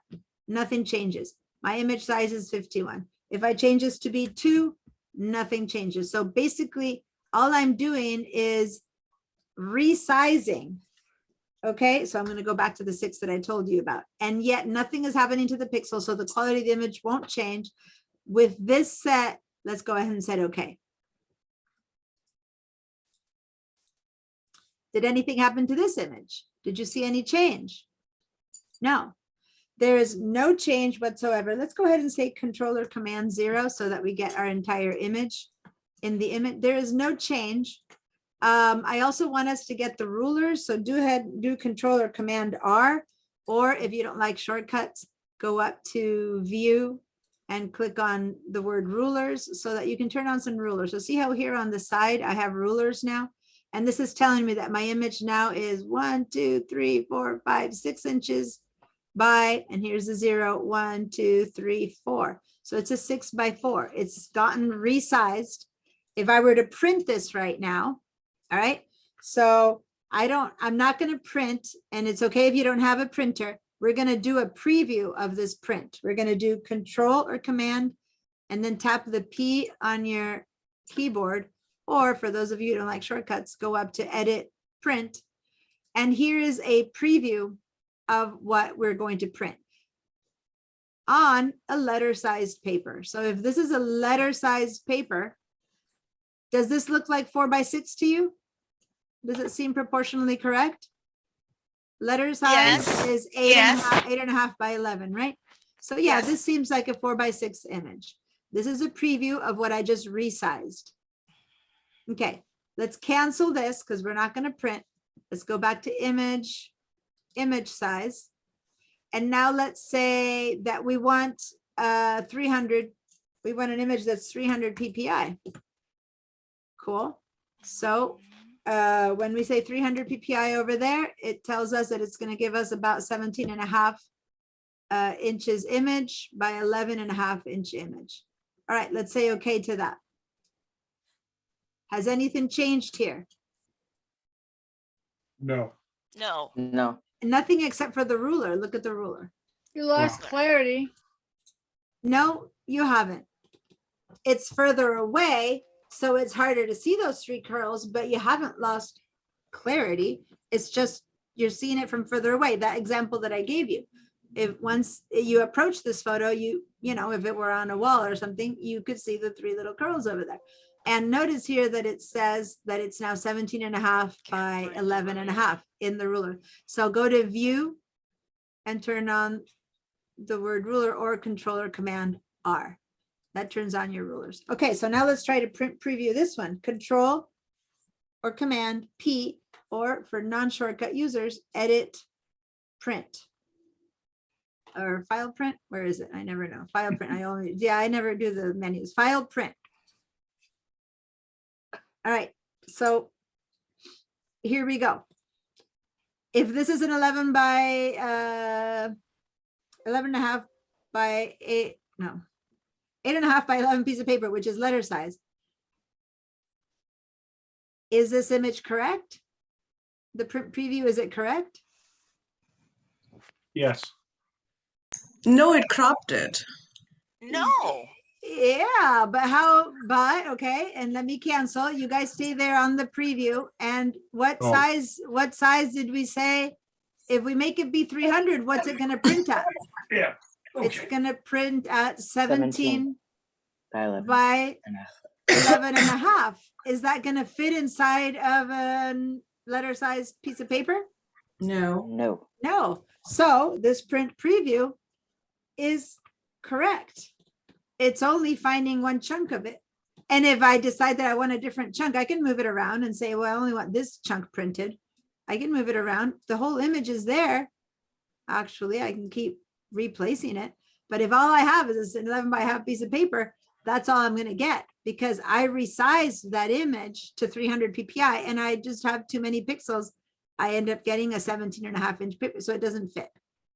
Okay, so this is correct for what I did in image resize, what I'm asking for a big print. So sometimes you need to do this to prints that you need to print it in 3 portions for certain things that you're doing posters and stuff like that, and then you retouch and whatever. But for the most part, that's not going to work. So you need to go back to image resize, and everything I've done has not changed anything to the quality of that image. And that's because I have the same amount of pixels and the same image size at this point. So I can keep doing this hundreds of times and it won't make a difference. So let's go ahead, and no matter what I do, if this is off, my quality, and we'll say the same, the only difference is going to be that I am resizing. So remember what I wrote in the chat, resizing. You're resizing, you're printing a 2 by 3 or an 18 by 20 or a 5 by 7 or an 8 by 10. That's resizing, and it never affects the quality of the image. Does that make sense? Everyone's pretty Yes. clear? Yep. You can resize back and forth all you want, and it will never affect the quality of the image. It just changes what size you're printing at. That's all that means. And if you happen to resize to something that says only 100, sorry, not 1,100, and you're printing 51 inches worth of this photo, basically it's not going to be a good quality print. Unless you print it and watch it from very far away, then it'll still look good. Okay. So, all right. So let's go back to the basic 300. And now we're going to see what resampling is going to do. And I know I'm late on the break, so I'm just going to finish showing you this. And then we're going to take our belated break. So is everyone back to 300? Meaning it's going to give us a 17 by 28 image. Yep. Yes. Now let's do the good old resample. The moment you turn on the resample, resolution gets disconnected from size, from width and height. All right. So when you do that, this is when you actually want to change the amount of pixels that your image has. Okay.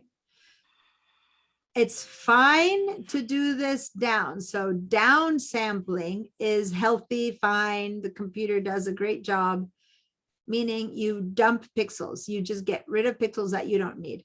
Say that I wanted this image to be only a 4 by 6, like we've been saying, but I don't want all those extra pixels. I really only want it to be a 4 by 6 in good quality print. So watch what I'm going to do. I'm going to do the same thing as before. I'm going to go up here to the width and I'm going to type a number 6. I'm keeping it at 300. Okay, so what happened up here? It's given me those dimensions that we tested before. It's saying, oh, if at 300 ppi you want this to be 6x4, you only need 1800 by 1200 pixels. And oh, look, my file that was 51 megabytes big is now going to be only 6 megabytes big. So what's happening is here is Photoshop said, okay, all these extra pixels that I don't need, let me just dump them, get rid of them, completely throw them away. That's what this means. This is very dangerous to do. You should never have resample on unless you truly want to get rid of a bunch of pixels from your photo, which there is a reason to do that. Yes, definitely there's a reason to do that sometimes, but 90% of the times it's a mistake unless you really chose to do that, because you are going to completely mess up the quality of this image. Okay. What I say is, if we say okay right now, let's go ahead and say okay. Okay. The moment we clicked on okay, this image is resizing itself. And whoa, did something happen this time? Yep. I'm going to mute you all. There's some weird noises coming around from everywhere. So if you need to speak, you need to unmute yourself now, because I've muted everyone because I can't tell. There's some reverb happening and I can't tell where it's coming from. So just so you know, to speak to me, you have to re-unmute yourself. Okay, so this time, this truly did change what I am seeing up here. It's still correct. Now it's 6x4, right? It's 6x4, but it got smaller. And if I were to print this, I'm going to say Control or Command P. It's going to print. It's taking a minute to process. Hello. File print, there it is. It's still going to print as a very nice, good quality 4x6, just like before, even though I dumped a ton of pixels. It's going to work just fine. Now, when you would do this is when, for example, you're trying to perfect size an image. What I mean by that. Remember how somebody just asked Ken for an image that was 1600 by 1600 pixels? They have a reason why it needs to be that size. They have a layout that needs the image that size. So they asked him for that. So if someone asks you specifically for a format, or if you're going to print this image at a 4x6, you need to request it because you have a 4x6 frame, then you need to request it to be this way. Another example would be, say that you're sending an ad to the Independent to be printed or something like that.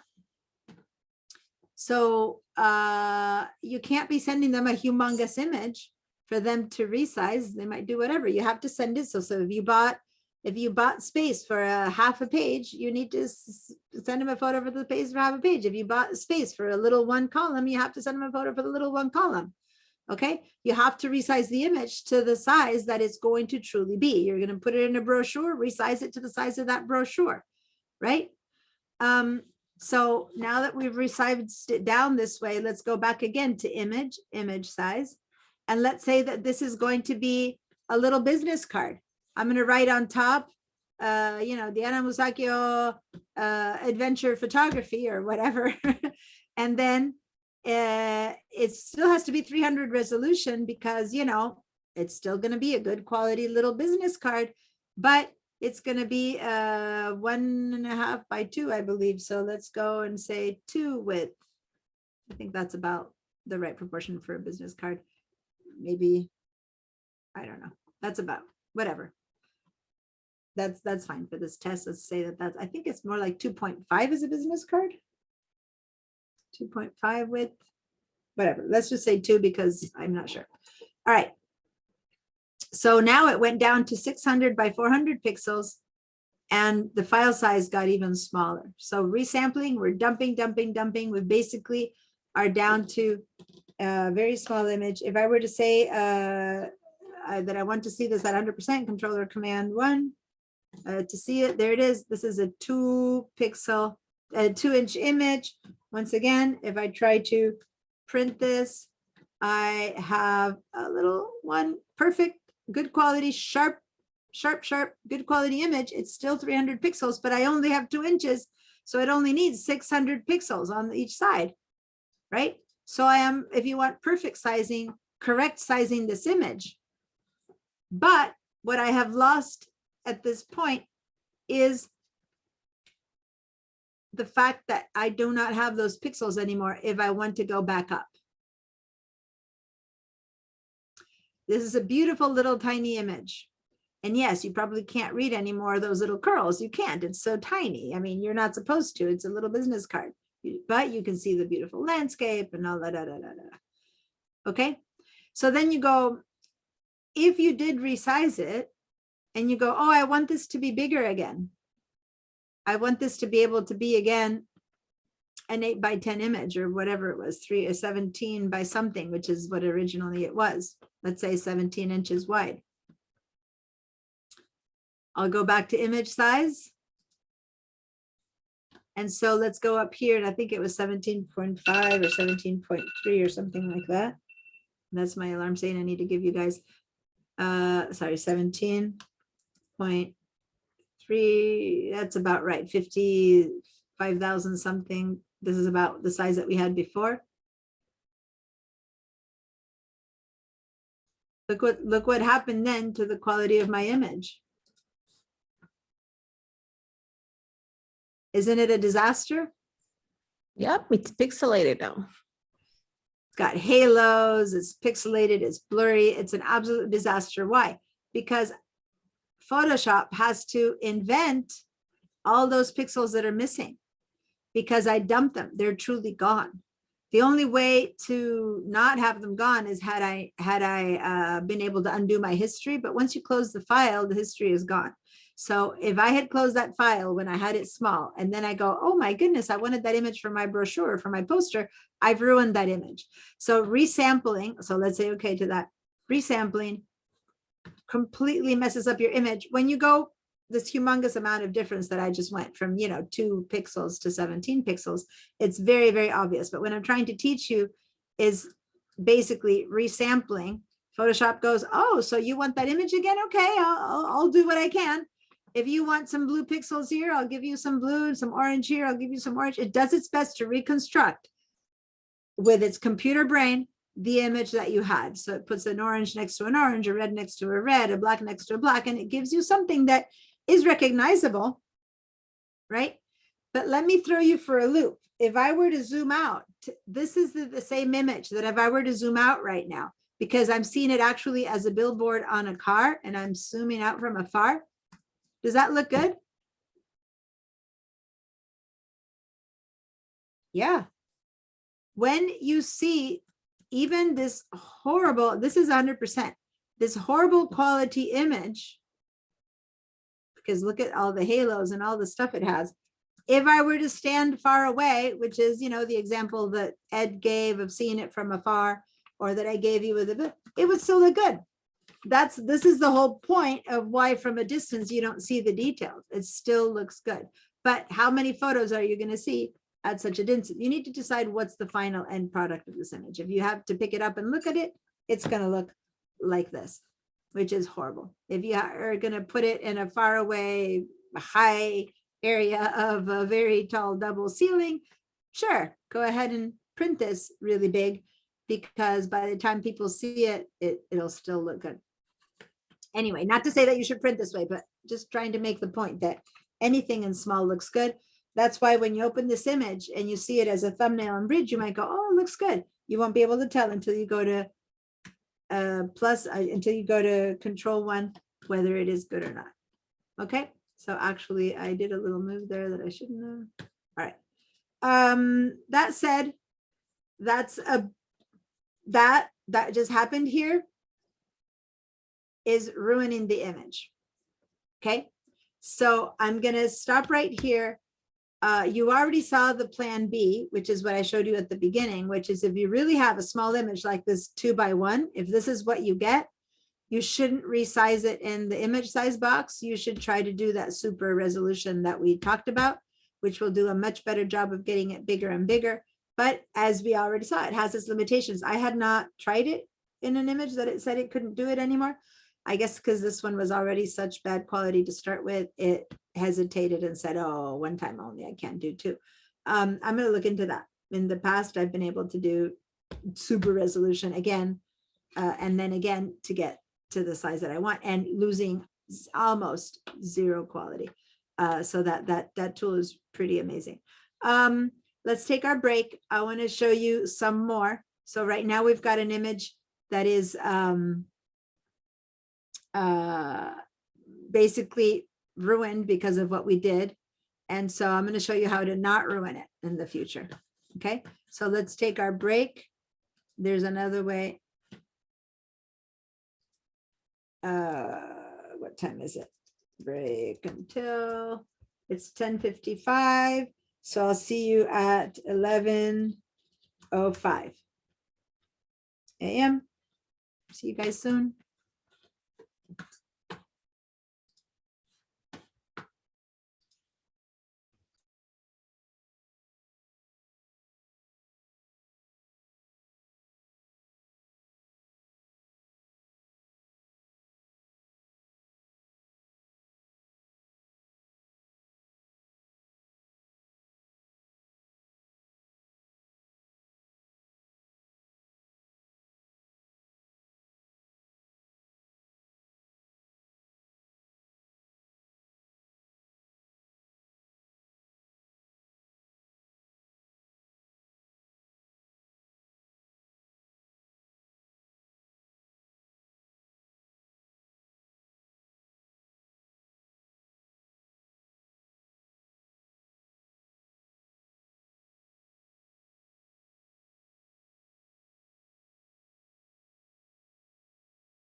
All right. It's 11:05. Is everyone back? All right, cool. No, I'm not here. I'm so glad to hear that. All right, so let me see. Two different windows of people. Okay, I'm speaking and hopefully if my sound is on, I am calling you in my dulcet tones back to the drawing board, back to the computer, guys. Come on back, come on back. All right. So I have a couple more things I want to show you about this resizing stuff. I've nixed the bigger thing I was going to do today, but I have another smaller thing I want to show you. So let me see. It's 11. These 2.5 hour classes seem to go too fast. All right, I'm seeing a lot of faces and people. You're all back. So back to the resolution conversation here. What we've learned is basically resizing is fine, no matter how many times you do it. Resampling, only do it downwards. If you go upwards and try to add pixels, here I did a very absurd, humongous one, so it looks horrible. But if you're going to upsample, meaning make something bigger than it is because you have a 4:6, you need to turn a 5:7, sure. The whole engine has fixed itself enough that would probably cause, it does cause lower quality, but it probably be faint enough that it won't affect it so much. In the past, there was like no way you couldn't even go like half an inch, but anyway. Diana, Yep. so when you do resample, you are permanently changing the image, correct? Yes, you are permanently changing it. So ideally, if you're going to resample, do it on a duplicate file.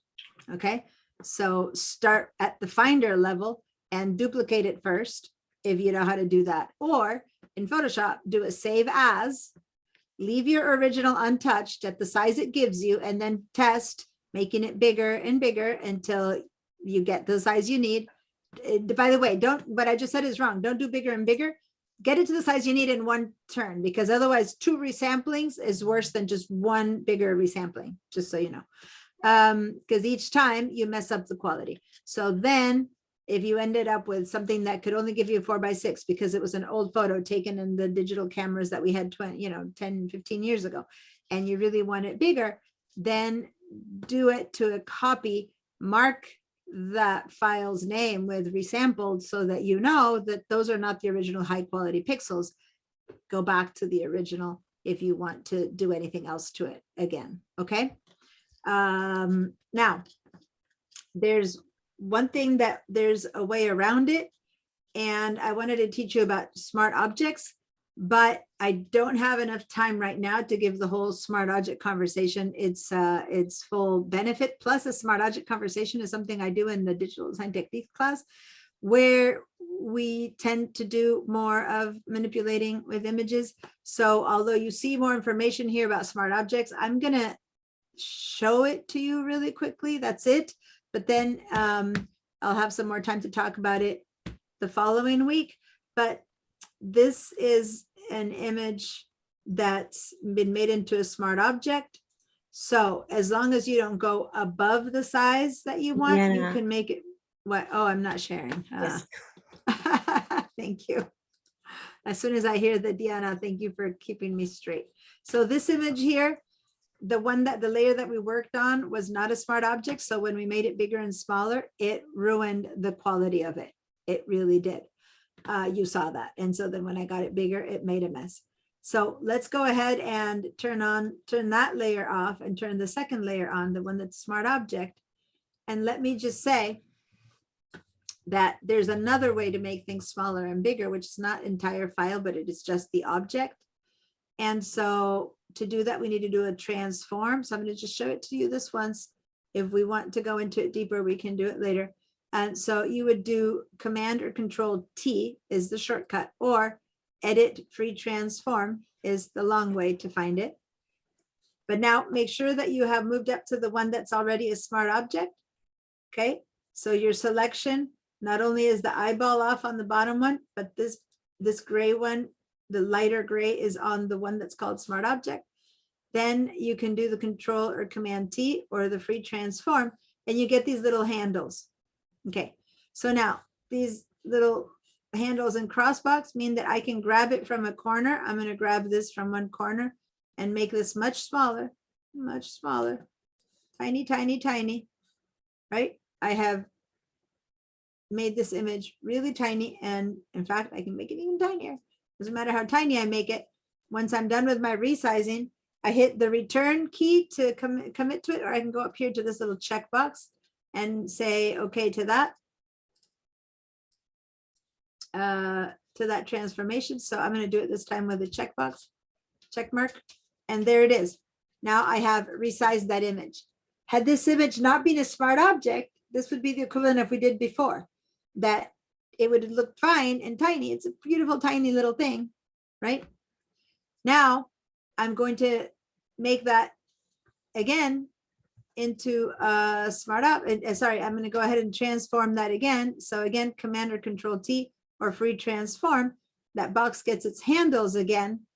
And if this was not a Smart Object, it would be ruined just as bad as the one we did before. But because it's a Smart Object, I can make it all the way bigger again. And I'm going to move it up to the one corner so that I can make it all the way bigger again. And do you see any loss of quality in here? I'm going to hit return. And it looks No. just as good. And that's because I kept it a Smart Object. What the Smart Object did is that when I made it smaller, it didn't dump those pixels. It kept them. The file size did not get any smaller.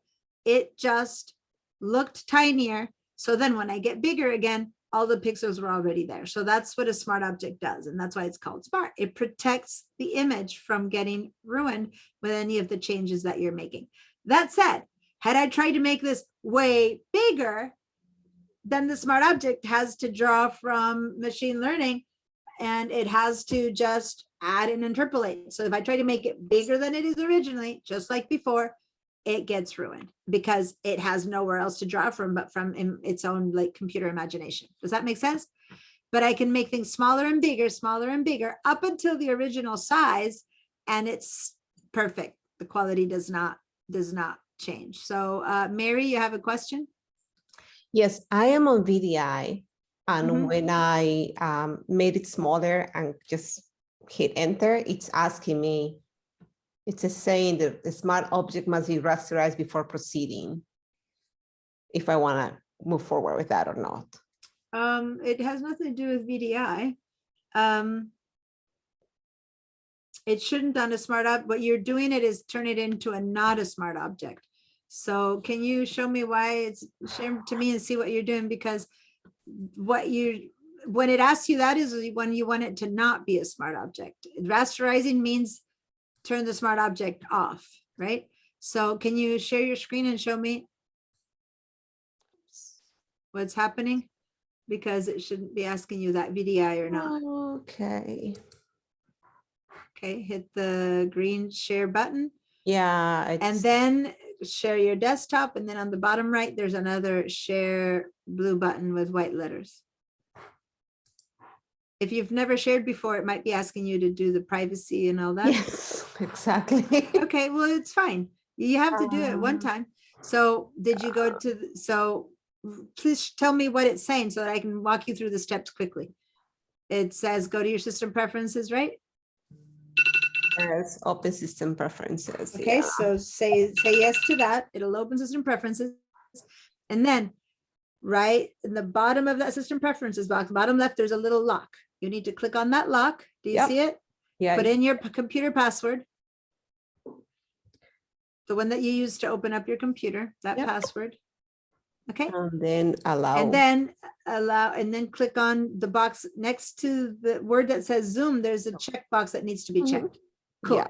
Then when you leave that, it'll say now or later, say later. Okay, now go back to share and this time it'll let you. Okay, perfect. You guys should never worry when you're sharing. This only happens one time. And so if you haven't yet shared, okay, say cancel to that. Okay, So go back to your history to see what it was trying to do. Free transform is fine. So we can't tell, since you said cancel, what it was that you were trying to do. The free, no. Yeah. Go back yeah, to the free transform. The free transform happened fine. Okay, so now what happened? Oh, you were probably trying to go back to free transform. Go back to edit or command T or control T, which is okay. And now stretch it out again.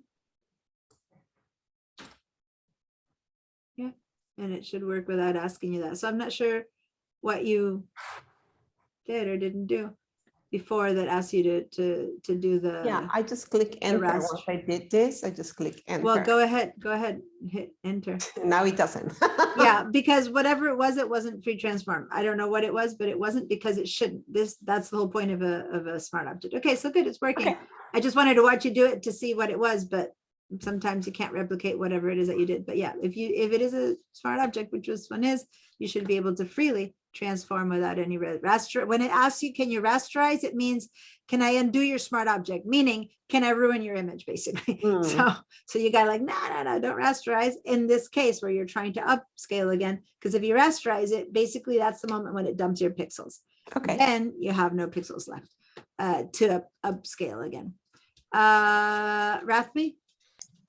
So when we talk about converting into a smart object, is it really trying to convert it into a vector graphic in some ways? No, nothing to do with vector graphics, nothing to do with vector graphics. This is still completely pixels.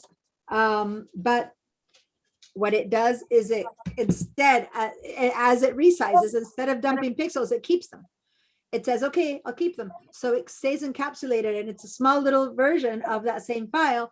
And then it becomes, when you try to expand it, it's again, so you're not really affecting pixels. It's a non-destructive way of resizing. Okay, maybe so what I'm trying to understand is when a picture is converted into a smart object, what is it really doing? It's being protected from the pixels being affected. Okay. So I don't have time to truly completely explain smart objects. Well, what time is it? Is it better? What time does this class end? At 11:30 or 11:45? Last time I have you guys going further. 11:30. At 11:30, yeah. Oh, I wanted you guys to do another thing. No, please don't add something new. All right, so let's do a little bit more smart object. Not because of your, thank you, Karine, but you're right. Just I don't have the time to do the other thing that I wanted to do at this point. So I will deepen a little bit the conversation of smart objects. So here's the deal. When an image, let's try with a clean image. Let's go to the bridge. Let me see. I want to start with something that's untouched. This one has already been touched. Do I have a single item image somewhere? I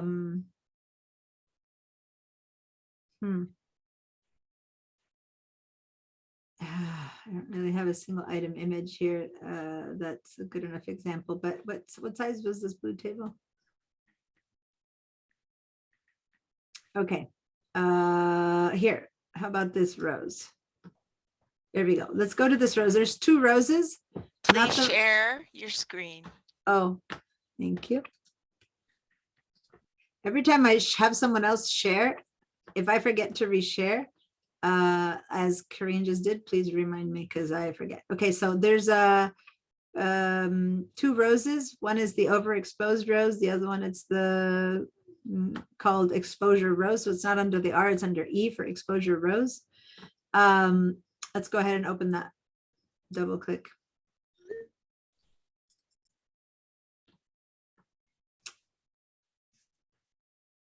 Okay. So this image, I'm going to make 2 copies of it. Okay, so let's select this background and do Command or Control J to get a second layer of the same thing. Okay, so now we have 2 of the same thing. The top one, let's double click and call it Smart Object.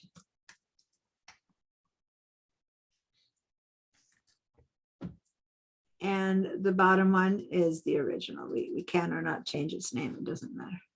Let's leave it. Or let's double click and call it not smart object, because then that'll be easier for you guys later when you look at this file to understand what's happening. So this is not the smart object and this is the smart object. Okay. So now select the one that says smart object and let's turn it into a smart object. Okay. So let's go ahead and say, go up to our tools and let's convert this into a smart object. And the way you do that, you go up to image and layer, sorry. And smart objects, convert to smart objects. Okay, so you select the top, the one that we labeled, the top one, go up to layer, smart objects, convert to smart object. You could also have right clicked and stuff like that, but anyway, here we go. So right now, the only difference between the top and the bottom one is that the smart object one has this little tiny gray box in its thumbnail, and it's hard to see right there, but that means it's a smart object. These two files right now, these two layers are identical to each other. There's no difference in anything except what we turned it into smart objects. So what we did by doing this is we've decided that we want to protect these pixels. They cannot be harmed or affected or changed. So there's good and bad news to that, right? Let me turn off this eyeball, go down to the one that is not a smart object. And in the one that is not a smart object, I could still choose to change these pixels. So if this needed, for example, some retouching, so just watch this part. Just watch this part. I'm going to use the spot retouching button that we've used in the past. So just watch this.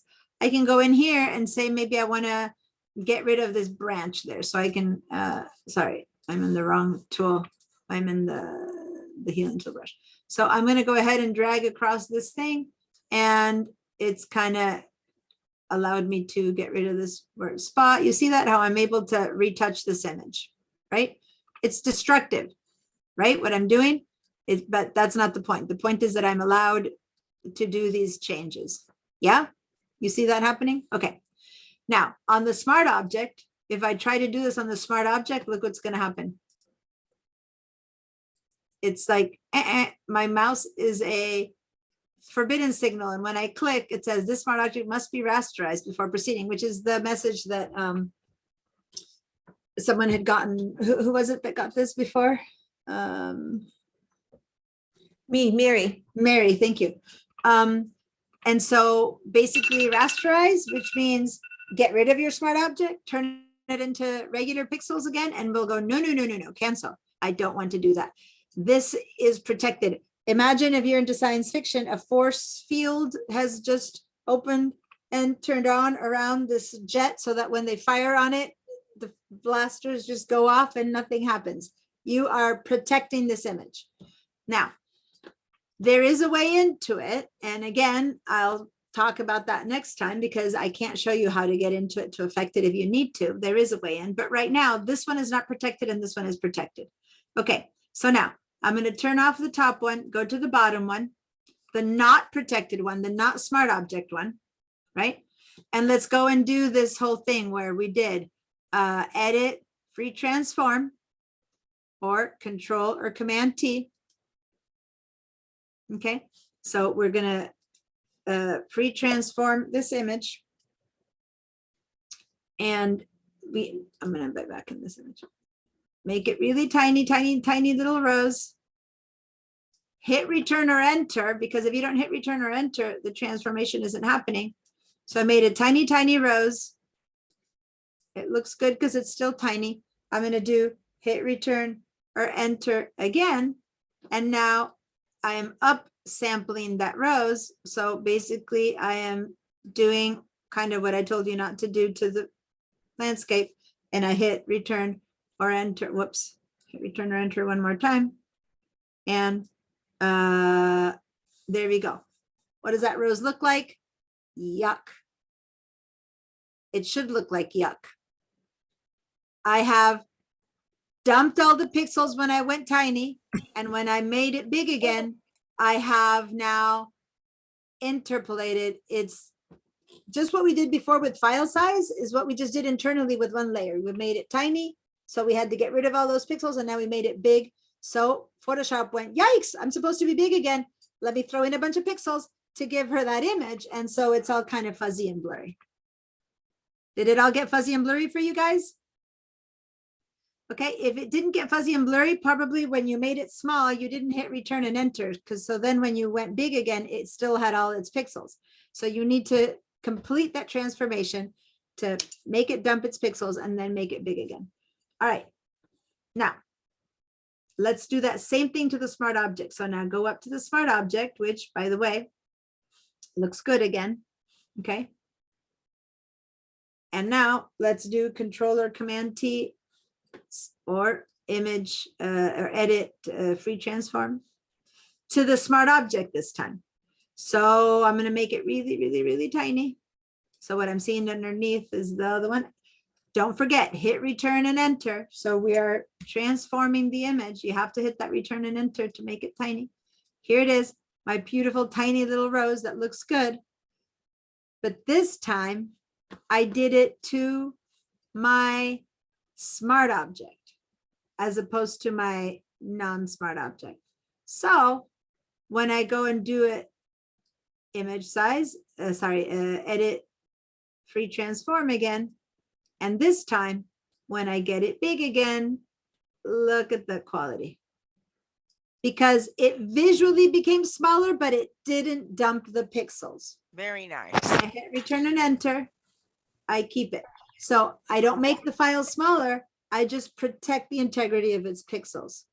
So do you recommend that we do that with every photo that we're trying to resize? This isn't resizing for printing. This is inside of this canvas. I'm making it small. So if you're floating a bunch of little flowers around someone's face or something like that, and you need them bigger and smaller, bigger and smaller. I have an image where with one leaf, we make a whole little trail of leaves falling down. Each one is a little bit different. You make it bigger, smaller, to have a little variety of leaves. You want to make them into little smart objects so they all look like good crispy leaves by the time you're done. If you have to change the file size to print it, to send it to the independent to get an ad, that's when you do what we did before. This is internal. This is internal. So the smart object, now this is what we use if we're going to make any kind of design where you superimpose anything. So that's why I teach this a lot in digital design techniques. We use smart objects for websites. Forget it. We use smart objects. So we use smart objects for just about everything that has to be collaged internally. All right. So the only negative, of course, is that every smart object has all of its pixels. So your file gets really big. If you have 5 leaves and each one is all of its pixels, that's 5 entire sets of pixels turned into smart objects. So smart object files get really big and unwieldy pretty soon. Right? So you need to be careful with that. So that's the big difference between it. Now, there's still a way to get in there and protect that and do that retouching if you still had anything retouching to do. I'm going to bring you back to the file that we were working before, because here I had that same example done, where here you had a little resizing done of some chalks. This top one was a smart object and this bottom one was not, and see how fuzzy this one got and how clean and tight sharp this one is. Okay, and that's that same idea of an image that I brought into this last time I showed the sample where I got the fuzzy bottom and the very sharp top, and the only difference is that I transformed it being a smart object versus I transformed this one not being a smart object. Okay, it makes a huge difference. Okay. So that's the whole thing. So when we start doing, if in the original watermelon table, the one that we've been doing, had we had to make that table any smaller or bigger, we should have protected it first with a smart object, but then we wouldn't have been able to retouch it, right? To do all of that retouching that we did. So what I'm going to show you next time is how do you retouch a smart object, because there has to be a way. You're not suddenly out of being able to retouch it. So, but it's not the same direct manner. Okay, Carol, you have a question? Not anymore. Okay, cool. So, here's the deal. It's 11:30 right now, means it's time for people who need to leave at 11:30 to leave. I'm gonna, as usual, stay and answer questions. And then after that, I'll show my son's 10-minute movie. So if you want to hang out for viewing the movie, please hang out a few minutes while I ask questions. If you need to leave, then you can watch the recording. All right, Ed, you raised your hand. Was that a question or were you saying goodbye? I didn't hear you. I can't hear you. I saw your mouth. I move. didn't raise my hand. It must have been up there from before. Oh, got it. No. Anyway, everybody have a great It's spring a- break. Got it. That's true, guys. Don't forget, for those of you who arrived late, tomorrow, this week, next week is spring break. So there's no class next Friday, nor any class that you have all week for any other class is not happening. We're meeting again the following Friday. Okay, Anne, you have a question? Yeah, so if I do say artwork, and is it better to take a picture of it with my iPhone or my good camera, or should I scan it in my What you- printer, which is N- just a Well, regular? it depends. If you have a good scanner, right, a good quality scanner, and you don't have any kind of 3D stuff on your image, then yeah, scan it in and as high resolution as you can, and that tech usually is better. If lighting does matter because it's 3D and you have to be careful with shadows, or you have texture like oil painting that has some, texture to stuff, you can do a picture of it. You need to be very careful to do to have the lighting be neutral, not have shadows, have your camera set exactly on top. Let me stop my share here so you can see my hands. So like your camera, you need to put it exactly right so that there's no weird angle. So the thing that's really hard with photographs is to get it to really be a square, and you put your camera right on top, you don't have shadow. Outdoors with in the light that's not direct light, so like in the shade of something, and then you have to correct for the blueness. It's harder, but with a really good quality camera and a very well done, you might get a better choice than with a not very high quality printer. So it depends on your equipment, right? It's much harder to get a So really if good it's your scan. printer, you should scan at the highest resolution you can, or what? Yeah. If it's your scanner and it's your printer, sky the highest resolution you can. And then in Photoshop, you see what you can do. Yeah. Okay, And if it's thanks. really something that you need to turn in or present for like awards or exhibitions or stuff, you might want to send it to a place where they do professional scanning with good professional scanning printers to give you really the highest quality. But if you're just trying to make it look good enough and then use it also for your, make a greeting card or a print to then, make composites of it, that's fine. But if you're trying to sell those as real good prints, you might want to first do a really good professional scan or buy yourself a really good scanner, which you might already have. I don't know. You just need to get a good quality one. Okay. Thanks. Diana, I have a question. So when remember we were trying to do that grandpa picture and I could only go up to 900 resampling before it started distorting the image quite a bit because it was adding. Is there a way to still achieve the higher not resolution pixels without distorting the image in this case scenario? Well, as I said, the super resolution, which for some strange reason wasn't available for you, which I really don't know why. So maybe you want to call Adobe and find out. I mean, the Camera Raw updates separately from Photoshop or Bridge. So go back into your Creative Cloud and see if maybe you need to update your Camera Raw. Maybe it hasn't been updated, even though the others were updated. I don't know really why, but that's the best way. Or you have to go to outside apps. I think Topaz or some of those has a good super resolution. So do some Googling. But that means implies buying something else. But yeah, up until the last couple of years, there was nothing. Now at least there's some apps that can do that, and then this is the Photoshop solution. But no, otherwise you were stuck with, an image that was shot I have a gorgeous image of my baby when he was born with the camera I had at that point, which is only a 4 gigapixel image. I can't print it any bigger than, 5x7 if I try to go any bigger. In the past, I had nothing to do. Now I'm gonna actually put it through this resolution, super resolution thing, and see if I can get it bigger. Up until now, for all these 20 years, that's it. That's the limit, right? So you're limited by how many pixels you have. Photoshop is beginning to do this magic, and some other apps are doing it, but yeah, in the Okay, past there was great. no other option. So Okay, yeah, thank you. Thank you. you're welcome. Okay, any other questions? Nope. All right. If you're all here to watch the movie, then I'll show the movie. If you want to leave, go ahead and leave. I'm going to share my screen now to show you the movie. And if you have to leave, it's 10 minutes. If you have to leave in between, I'll see you next Friday. And if you don't have to leave, then I will show you the movie. And here we go. More of a parent, like more of a parent like you? Is that what you're trying to say? More of a parent like you. Super that's parent. fucking golden. Super mom. Turn it off. You think I like this?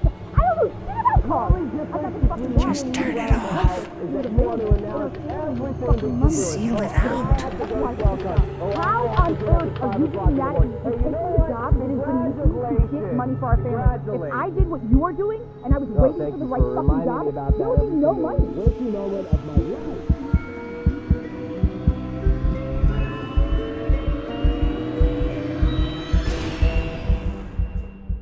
Hi, Will. I'm Bill. Are you a ghost? Only if you want me to be. Where are my parents? Nowhere. I just put them on mute. You know, silenced, quiet, hushed, muffled, muzzled, mummed, volume off. They were scaring you, right? So I blocked them out. I could turn them back on if you like. He's not gonna eat mac and cheese for the rest of his life. What do you mean by good thing? Well, he might He even has not a eat roof anything over for the his rest of head, his life. and he has See? Isn't that better?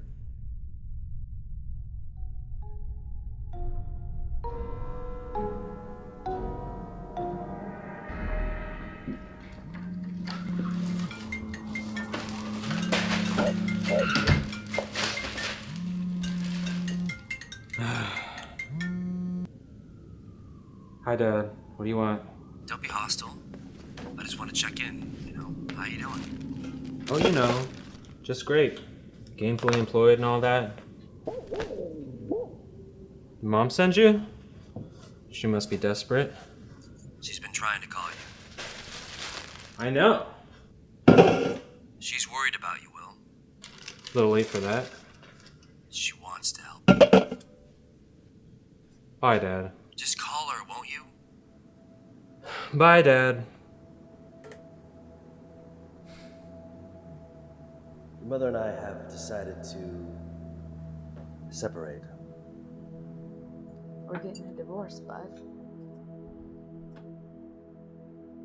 You're gonna live with your mom for a while, but I'm gonna still see you on the weekends.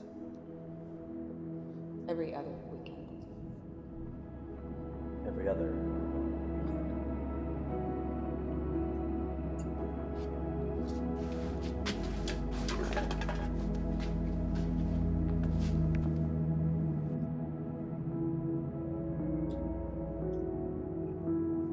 Are we sure about this? You again. Please, just give me a week. My paycheck comes in a week. That's all I need. Okay, please. I know. I'm Do so like sorry. I showed you. It will not Just happen again. shut it out. Close your I can't eyes pay and you until I get paid, okay? Oh my God! breathe. No, I'm sorry. Whatever's I know, I'm- bothering you, just Okay, block it no, out. I'm sorry, but please, just please. I can't pay you right now. What is this?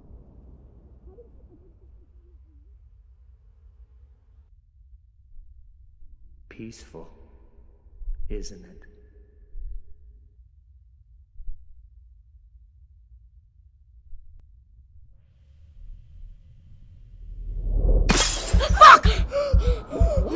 sorry. My kid just spilled a glass. Don't hang up. Please don't hang up. Hello? Hello?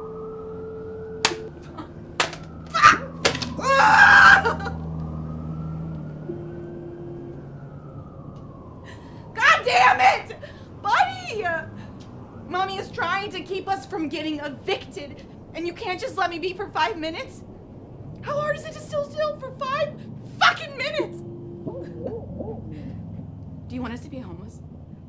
Because that's what we're gonna be, buddy, if you can't learn to be quiet when mommy is clearly on a very, very important phone call. Turn it off. Do you wanna just go live with your dad? Because you clearly think that he is turn better it than me because he can buy you toys and candy and be the fun parent all the time. I would love to be the fun parent, bud. But you wanna know why he can do that? It's because he doesn't succeed.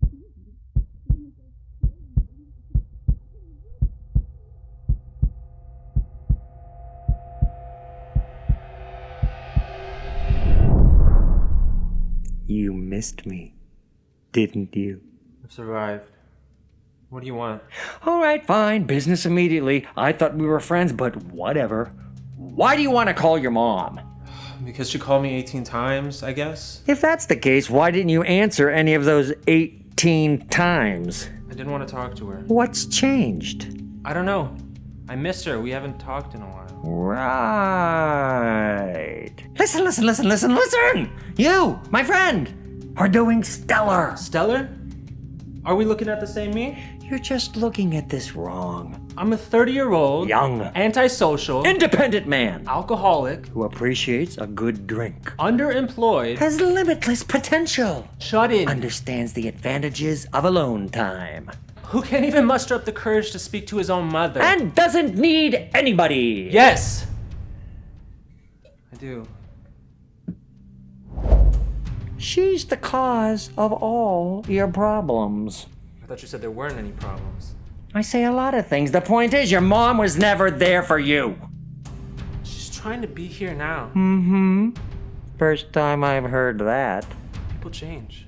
Well, historically speaking. But it doesn't matter because your life is fine. Any issue you have, you can fix it on your own. No, I need help.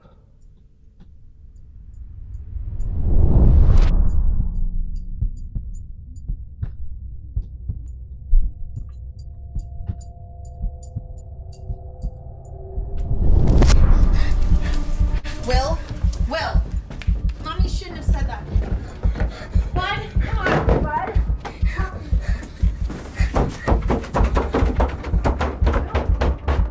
on, buddy. Open up. Will, come on, I'm sorry.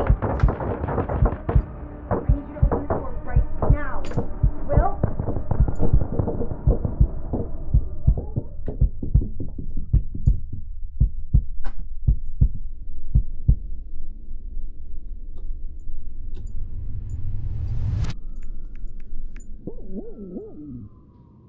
You're gonna regret this.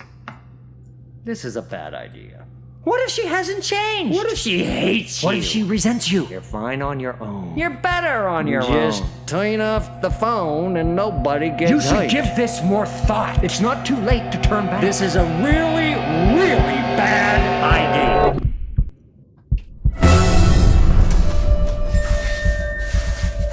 Let go of me, Bill! This is good for you, Will. This is what you want. This is what you want. I have nothing to do with this. You know, it's kind of metaphorical when you think about it. You were literally holding yourself back.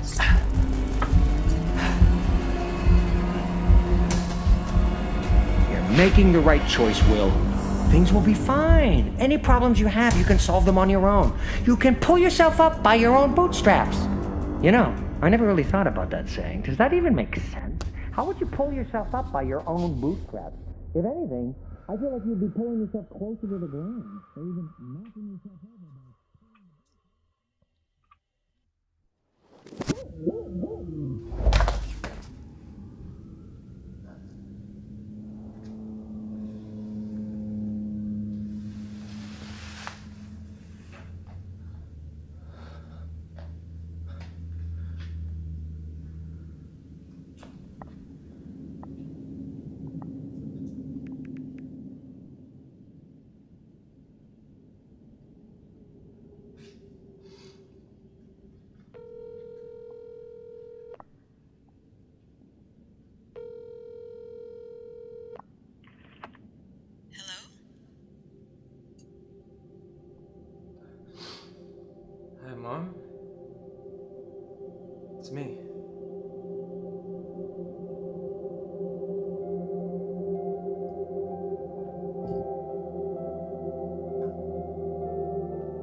That was amazing. That was Wow. pretty cool. Is Wow. that the animation for, Deanna? What's that?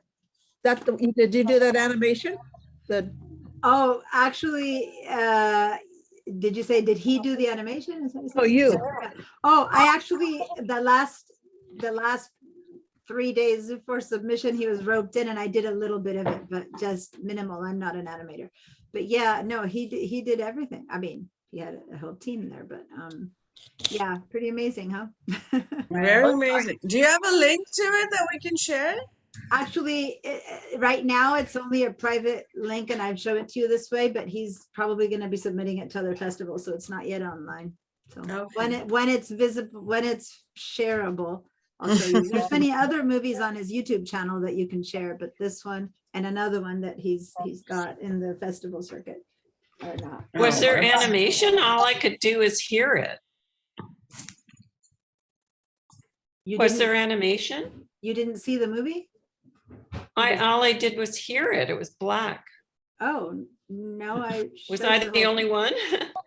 Did anyone else see not it. see it? No, I saw it. We saw it. I saw it. It was real people, but this imaginary friend who taught him to block everything out is an animation on top of the real people. So it's animation and real people. Yeah. That was weird. I don't know why I couldn't see it. Huh. If you watch the recording, zoom to the last 5 minutes and you should see it because it'll have. Okay, I will. Thanks. It was good. Yeah. Thanks for sharing. Yeah, that was wonderful. Thank you. Yeah, you should be proud. He's really talented. How old is he? How old is your son? Now he's 19. He did this when he was still in high school last year. Wow, it's fabulous. Of high Really, school, really well done. and then because of COVID, the 10-10-10 didn't happen last year, but this year it happened. So now they got to show their movies and stuff like that. So it's so cool to see these. You have no idea how cool it is to go to the Arlington humongous theater. I don't know if you guys are not from Santa Barbara, but the Arlington is this humongous, gorgeous, beautiful theater, and to see it, 2,000 seat capacity kind of place, and to see it in big screen, it's pretty cool. Just the concept itself to make it come alive in itself. It's a complicated subject, and he did pretty well. Oh, yeah. No, when he said he was going to do animation, I was like, really? I mean, he's tried before another movie when he was much younger and the animation on it. And, it was his first time ever. And it was a disaster, right? Because it was his first time ever. And then he made a little 1-minute short with some animation. It was like, okay, this is cool. So now he said, I'm going to do my whole 10-10-10 movie on that. And it's a big deal. This is an Oscar, the Santa Barbara International Film Festival is a big deal in the Oscar circuits, and the people who present in there, it's not like you want to be putting stuff that's not good quality. So at first I was a bit worried about it, but he pulled it off. And what I like about him is he keeps stretching to do something. If he's already done this, well, let's try this new stuff and try this new stuff. So I'm very impressed by him. So yeah. Anyway. Very creative. Thank you. Great. Thanks for sharing. All right. You're welcome. So that's it. That was the show. Great. Have a great week. Do something fun. Stay safe. See you next week. I'll see you guys in 2 weeks. Take care. Thank you. Have a great spring break. Bye. Have a good vacation. Thank you, Barbara. Bye.